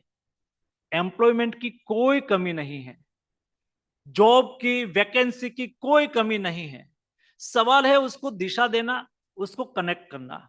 हम उसको कनेक्ट करेंगे, हम उसको गाइड करेंगे, वो आपका अपना स्वयं का रास्ता ढूंढ लेंगे।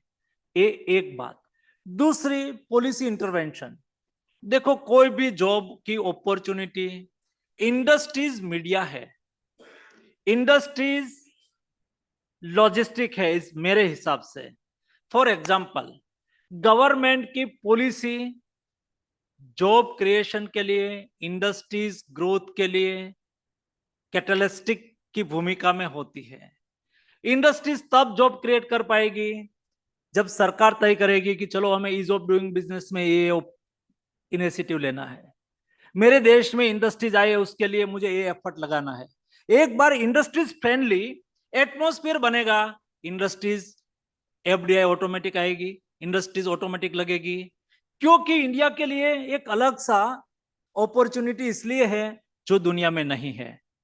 अपॉर्चुनिटी इंडिया में इसलिए है, India is a big country, huge diversity, 1.4 billion population, average youth age 28 years, 20 में से 13 बिलो 35 एज के हमारे युवा है, स्किल पावर है, मैन पावर है, ब्रेन पावर है और परचेज पावर है। इसलिए दुनिया की सारी इंडस्ट्रीज को इंडिया में आके ही इंडस्ट्रीज लगानी है। उसके लिए इकोसिस्टम क्रिएट कर सकते हैं क्या? इंडस्ट्रीज के सामने देखने का नजरिया बदल सकते हैं क्या? और इसलिए देश के प्रधानमंत्री जी ने 2021 में रेड फोर्ट से एक बात कही थी कि वेल्थ क्रिएटर का सम्मान करना चाहिए। ये देश में ट्रेडिशन नहीं थी, यहां वेल्थ क्रिएटर के सामने देखने का नजरिया अलग था। मोदी जी ने कहा कि वेल्थ क्रिएटर उसको सम्मान देना चाहिए। और दोस्तों, मोदी जी ने कहा, ये आज से 2000 साल पहले आचार्य चाणक्य ने देश में कहा था। चाणक्य ने कहा था कि कोई राज्य को समृद्ध राज्य बनना है तो ये राज्य में रहने वाले महाजनों को राज्याश्रय देना। महाजनों को राज्याश्रय देना मीन्स बिजनेस और इंडस्ट्रीज को सपोर्ट करना। और उन्होंने आगे कहा कि जब आप महाजनों को राज्याश्रय देते हैं, उसको मदद करते हैं, तो 3 फायदा होता है। My self is best politician, मैं एक अच्छा पॉलिटिशियन हो सकता हूं, उसका मतलब ये नहीं है कि मैं एक बेस्ट इंडस्ट्रियलिस्ट, मैं एक बेस्ट बिजनेसमैन भी हो सकता हूं। It's my skill best politician, but जिसमें इंडस्ट्रीज की, बिजनेस की स्किल है, उसको प्रोत्साहित करने से वो संपत्ति का सर्जन करेगा। रोजगार, जब संपत्ति का सर्जन होता है तो एम्प्लॉयमेंट जनरेशन होता है। जब एम्प्लॉयमेंट जनरेशन और संपत्ति का सर्जन करने वाले लोग सरकार की तिजोरी में कोष देते हैं, यानी कि टैक्स देते हैं, और आगे जाके चाणक्य ने कहा कि तब जाके राज्य यानी कि कंट्री अपने राज्य में रहने वाले किसान और गरीब का कल्याण कर पाएगा। I want to say that before 2000 years ago, ये जमाने में भी किसान का ध्यान रखने की बात कही थी और गरीब का कल्याण की बात कही थी, जो आज वही रिलेवेंट है। इसलिए हमारे पास बहुत रिच हेरिटेज है नॉलेज का। हमारे पास नॉलेज हमारा शास्त्रों ने दिया है। हमें दुनिया का बेस्ट प्रैक्टिस का अध्ययन करना चाहिए, उसके खिलाफ नहीं हूं मैं, लेकिन उसके साथ हमारी प्रैक्टिस को ऐड करना चाहिए और हमारा मॉडल के आधार पर हमें आगे बढ़ना चाहिए। क्या दोस्तों, हम एम्प्लॉयमेंट की बात करें तब हम यहाँ प्रेजेंटेशन में मैंने देखा कि महिला का वर्क फोर्स पार्टिसिपेशन 5% है, उसको ऐसे आगे बढ़ाना चाहिए। क्या कभी किसी ने विचार करा एक महिला किसी के दूसरे के घर में काम करने के लिए जाए तब ही हम उसको जॉब मानेंगे? वो अपने घर में काम करती है तब हम उसको जॉब नहीं मानेंगे क्या? आज एग्रीकल्चर में सबसे ज्यादा कंट्रीब्यूशन किसका है? दोस्तों, मैं उसके लिए भी मॉडल तैयार कर रहा हूं, भाषण करके छूटता नहीं हूं, इट्स माय रिस्पॉन्सिबिलिटी ऑल्सो। आज एग्रीकल्चर सेक्टर में सबसे ज्यादा काम एनिमल हस्बेंड्री।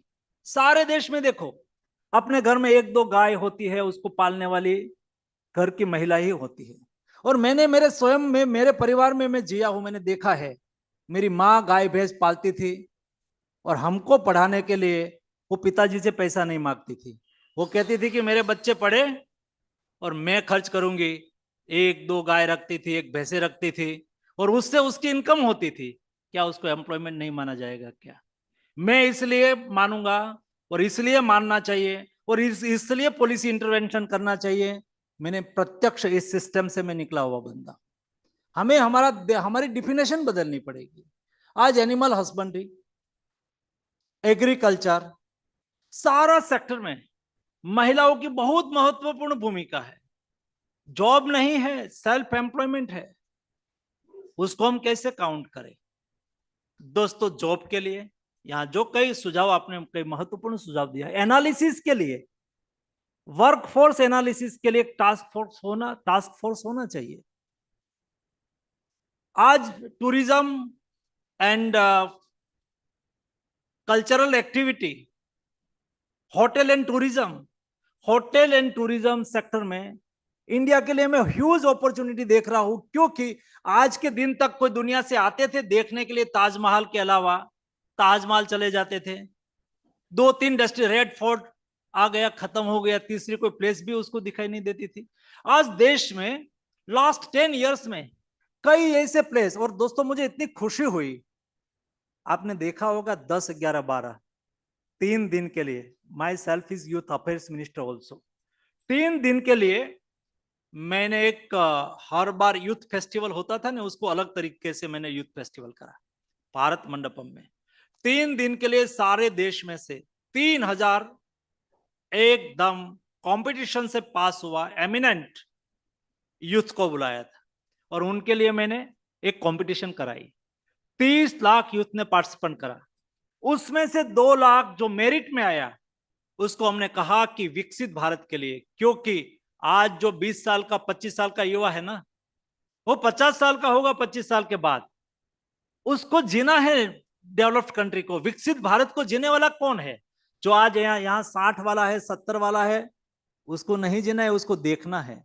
लेकिन जो आज 20 वाला है, 20 की एज का है, वो 40, 45, 42, 3 होंगे। उसको विकसित भारत को जीना है और इसलिए उनकी नजर से विकसित भारत कैसा होना चाहिए और विकसित भारत बनाने के लिए क्या करना चाहिए। उसमें 10 सेक्टर में हमने डिवाइड करा। सस्टेनेबिलिटी में क्या होना चाहिए, स्टार्टअप में क्या होना चाहिए विकसित भारत में, मैन्युफैक्चरिंग सेक्टर में विकसित भारत में क्या होना चाहिए। और दोस्तों ये 2 लाख युवाओं ने, मैंने कहा कि जो मेरिट में 2 लाख आए वो ये 10 सेक्टर पर अपना ऐसे लिखे। उन्होंने ऐसे लिखा, उसमें से ऐसे लिखने के बाद 9,000 यूथ को आइडेंटिफाई करा। जो जिसका बेस्ट ऐसे था उसको कहा कि आप प्रेजेंटेशन दे। इन 9,000 युवाओं ने प्रेजेंटेशन दिया।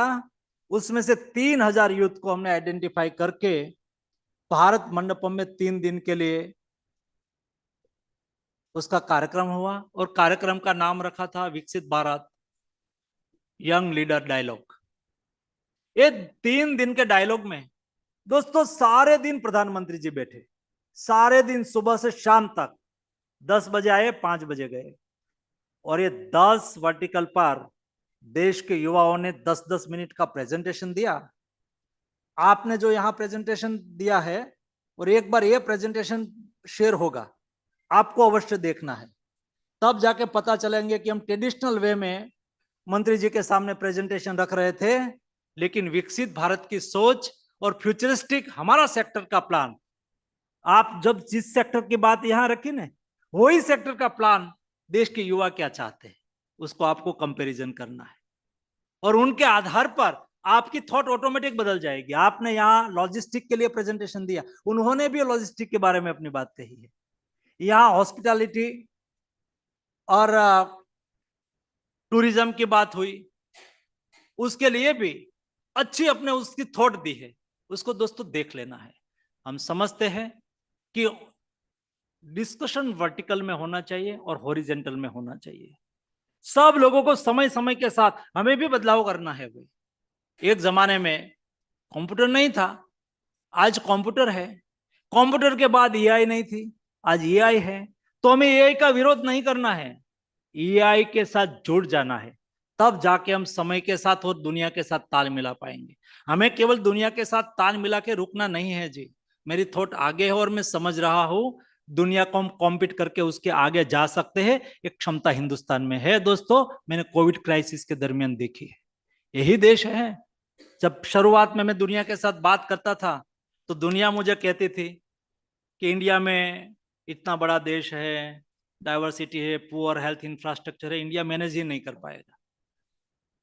और हमने यही ट्रेडिशनल तरीके से स्टैंड लिया, थाली बजाई थी, ताली बजाई थी, लोगों को, लोग हंसते थे, दिया जलाया था। इसलिए जलाते थे कि सेवा ये हमारा संस्कार है। मेरे डॉक्टर में जागरूक करना है, मेरी नर्स में जागरूक करना है, मेरे पैरामेडिक स्टाफ में जागरूक करना है, मेरा कोरोना वॉरियर्स में ये भाव जागरूक करना है कि मेरा दायित्व है, मेरा कर्तव्य है, सेवा ये हमारा संस्कार है। एक बार ये जाग उठा और डेल्टा वेरिएंट चल रहा था ना, तो फिर दुनिया से मेरी बात होती थी। दुनिया मुझे पूछती थी कि आपके यहाँ डॉक्टर ड्यूटी पर आते हैं? वहां नहीं आते थे। आपके यहाँ नर्स ड्यूटी पर आती है? वहां नहीं आती थी। कई डॉक्टरों ने अपना प्राण गंवा दिया लेकिन ड्यूटी नहीं छोड़ी दोस्तों, तब जाके हिंदुस्तान बचा है। ये हमारी स्ट्रेंथ है, हमें पता नहीं है। ये स्ट्रेंथ के आधार पर हमें आगे बढ़ना है। ये देश में मैं मानता हूं कि एम्प्लॉयमेंट अपॉर्चुनिटी आज दुनिया में 4% अनएम्प्लॉयमेंट, 4.5% अनएम्प्लॉयमेंट, 3%, 2 से नीचे कोई जगह पे नहीं है। हम भी 3.2% अनएम्प्लॉयमेंट, लोएस्ट पोजीशन पर है। और उनके सामने आप नेशनल कैरियर सर्विस पोर्टल का एनालिसिस करो, जाके देखो, आज भी 5 लाख जॉब उसके पर ओपन है। सवाल ये नहीं है जॉब का, सवाल ये है कि आप कौन सी जॉब चाहते हैं। आप एक इंजीनियर है और कंप्यूटर पर काम करके 25,000 में जॉब करनी है, लेकिन आपको एक प्लम्बर है वो डेली 5,000 रुपया कमा के आता है। एक ऑटो गैरेज वाला है, ऑटो गैरेज वाला के यहां काम करने वाला आदमी नहीं है, लेकिन हम उसको लोअर जॉब मानते हैं। दोस्तों मैं वर्ल्ड इकोनॉमिक फोरम में लास्ट ईयर भारत का प्रतिनिधित्व करते हुए गया था, और वहां जब वर्ल्ड इकोनॉमिक फोरम लगती है, दाओस के लोग घूमने चले जाते हैं और अपने घर किराए पे दे देते हैं, और हम सब लोग बहुत महंगे दाम से उनके घर को किराए पे लेते हैं। और मैं गया तो मेरे लिए गाड़ी अरेंज करी थी, गाड़ी में हम तो भारतीय हैं, तो हम खाना खाते हैं, खाने के लिए जाते हैं, तो हम हमारे ड्राइवर को भी पूछते हैं कि खाने का क्या है भाई, खाना खा लिया? तो मेरे ड्राइवर ने कहा हाँ मेरे पास फूड पैकेट है, उन्होंने खा लिया। एकदम टाइम टू टाइम गाड़ी में जो कहूँ वो मिनट में गाड़ी पहुंच जाती थी अच्छी तरह से। कोई जगह पे पहुंचे तो नीचे उतर के डोर खोलते थे, अच्छी व्यवस्था करते थे, मुझे केयर करते थे। तो 2-3 दिन के बाद मेरे जब छुट्टे होने की बारी आई तो थोड़ी मैंने उससे बात करी, तब उन्होंने मुझे बताया एक यूनिवर्सिटी के रिसर्च साइंटिस्ट, उसके बगल के कोई यूनिवर्सिटी का नाम दिया, वहां का रिसर्च साइंटिस्ट था। उन्होंने कहा कि मेरी छुट्टी थी और मेरी फैमिली बाहर थी, तो मैंने छुट्टी में मेरी गाड़ी किराए पे लेके आपके साथ आ गया। एक उनके देश के स्विट्जरलैंड के बड़े साइंटिस्ट 1 सप्ताह के लिए एक गाड़ी किराए पे लेके दाओस वर्ल्ड इकोनॉमिक फोरम में काम कर सकता है। उनके लिए काम छोटा नहीं है। हमने परिभाषा में बांध दिया है काम छोटा मोटा। बड़ा कौन? टाई कोट में घूमते हैं वही बड़ा। छोटा कौन? छोटा बड़ा के मैपिंग से हम लोगों ने मैपिंग करना चालू करा, इसलिए दिक्कतें हुई है दोस्तों। ये माइंडसेट बदलना है, तब जाके एम्प्लॉयमेंट और अनएम्प्लॉयमेंट का एनालिसिस हम कर पाएंगे। लेकिन उसमें ही फंसते जाएंगे। जहां कमाई है उसको हम लोअर जॉब मानेंगे। जहां सब लोगों को जाना है, एज ए मिनिस्टर मैंने 4 बार ओथ लिया भारत सरकार में, तो जब ओथ लेता हूं तो नई मिनिस्ट्री बनती है, तो नई ऑफिस सेट करनी होती है, तो युवा लोग मेरे पास आते हैं और कहते हैं कि साहब हमें काम करना है आपके साथ। तो मैं कहता हूं अच्छा है, चलो करो। क्या करोगे? तो कि साहब आपके साथ घूमूंगा। तो मैंने कहा अभी मेरे साथ घूमने वाला है उसका क्या करूंगा? सभी को घूमने के लिए आना है। मैं कहूंगा, मैंने कहा कि यहाँ 12 कलाक का एक काम है, वहां आपको ड्यूटी करनी है। वो कहेंगे वहां तो सब सोचूंगा। एक काम के लिए दिक्कत है दोस्तों, अर्थोपार्जन करने के लिए, आजीविका के लिए, प्रोग्रेस करने के लिए, आगे बढ़ने के लिए कोई काम की कमी नहीं। कोई काम छोटा नहीं होना चाहिए, कोई काम बड़ा नहीं होना चाहिए। और यहां एक दूसरी बात अनस्किलिंग और स्किलिंग की आई। दोस्तों मैं मानता हूं कि स्किलिंग के लिए हमें हमारा थॉट बदलनी होगी। स्किलिंग हम इंस्टीट्यूट लगा देंगे और स्किलिंग कर लेंगे तो वो सर्टिफिकेट लेके घूमता रहेगा। मुझे सर्टिफिकेट लेके घूमे ऐसा नहीं, काम करने वाला मेन पावर तैयार करना है और ये डिमांड और सप्लाई पर करना है और ये इंस्टीट्यूट के आधार पर करना है, एस्टेब्लिशमेंट के आधार पर करना है। दोस्तों एम्प्लॉयमेंट का सिनारियो बदल जाएगा और इस दिशा में थॉट के साथ हम आगे बढ़ रहे हैं। सरकार ये पहलू को समझती है और इसलिए इस टाइप के डायलॉग में 3-4 घंटा खपाने की इच्छा होती है। चलो हम साथियों का विचार सुने, क्या थॉट प्रोसेस है, हमारी क्या थॉट है, उसको हम अलाइन कैसे करें, जहां से बेस्ट है। हमारा शास्त्रों ने हमें यही सिखाया है, संसार में जो भी श्रेष्ठ है उसका ग्रहण करो। जहां से अच्छी चीजें मिलती है उसको लेके आगे बढ़ना है और हमारी जो चीजें है उसको साथ में रख के आगे बढ़ना है। लेकिन रास्ता सही दिशा में नहीं जाएगा। जब देश का इतिहास का हम अध्ययन करें तो वही हुआ जब देश आजाद हुआ और उस वक्त के हमारे नीति निर्धारक लोगों ने देश को बनाने की कोशिश करी और दुनिया में जो भी श्रेष्ठ था वो मॉडल अपनाने की कोशिश करी। पंचवर्षीय योजना, 5 इयर्स प्लान रशिया से आया, गवर्नेंस सिस्टम यूरोप से आया, वहां से अच्छी चीजें थी, हम लाए, अच्छा किया, उसका मेरा कोई विरोध नहीं है। लेकिन हम दुनिया से अच्छी चीजें को लेने के लिए निकले और हमारे यहाँ जो अच्छा था वो भूल गए। और इसलिए आज जिस मॉडल डेवलप हुआ है उसको थोड़ा सा टर्न करने में संघर्ष लगता है, क्योंकि ट्रेडिशनल तरीके से जो आप में आता है ना, वो ये रास्ते पे जाने में आपको सुविधा जल्दी हो जाती है। जब नया रास्ता ढूंढना होता है तो थोड़ा संघर्ष करना पड़ता है। और इसलिए दोस्तों, एम्प्लॉयमेंट जनरेशन जो आज 6 सेक्टर का हमने देखा, उसके पर बहुत कुछ अच्छा सुझाव आया है। As a ministry, as a government, हम उसको समाहित करके आगे का पाथवे तय करने के लिए विकसित भारत में आपका विचार का भी विचार के रूप में कंट्रीब्यूशन होगा। आप सबको मिलने का अवसर मिला। आप सबको मेरी ओर से हार्दिक शुभकामनाएं। धन्यवाद।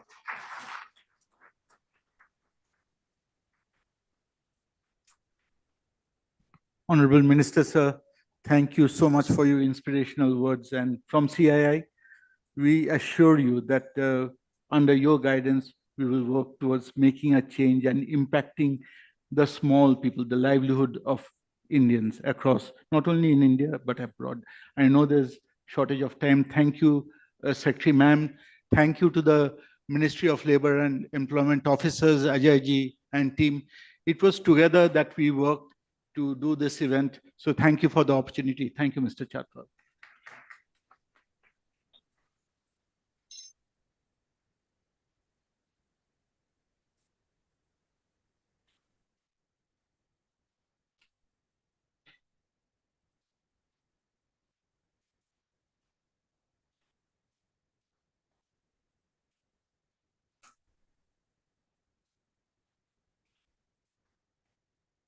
Thank you so much for joining us, all the delegates. There is a high tea arranged at the back. Please join us for high tea and the tea coffee. Thank you so much. We look forward to working with you closely moving forward.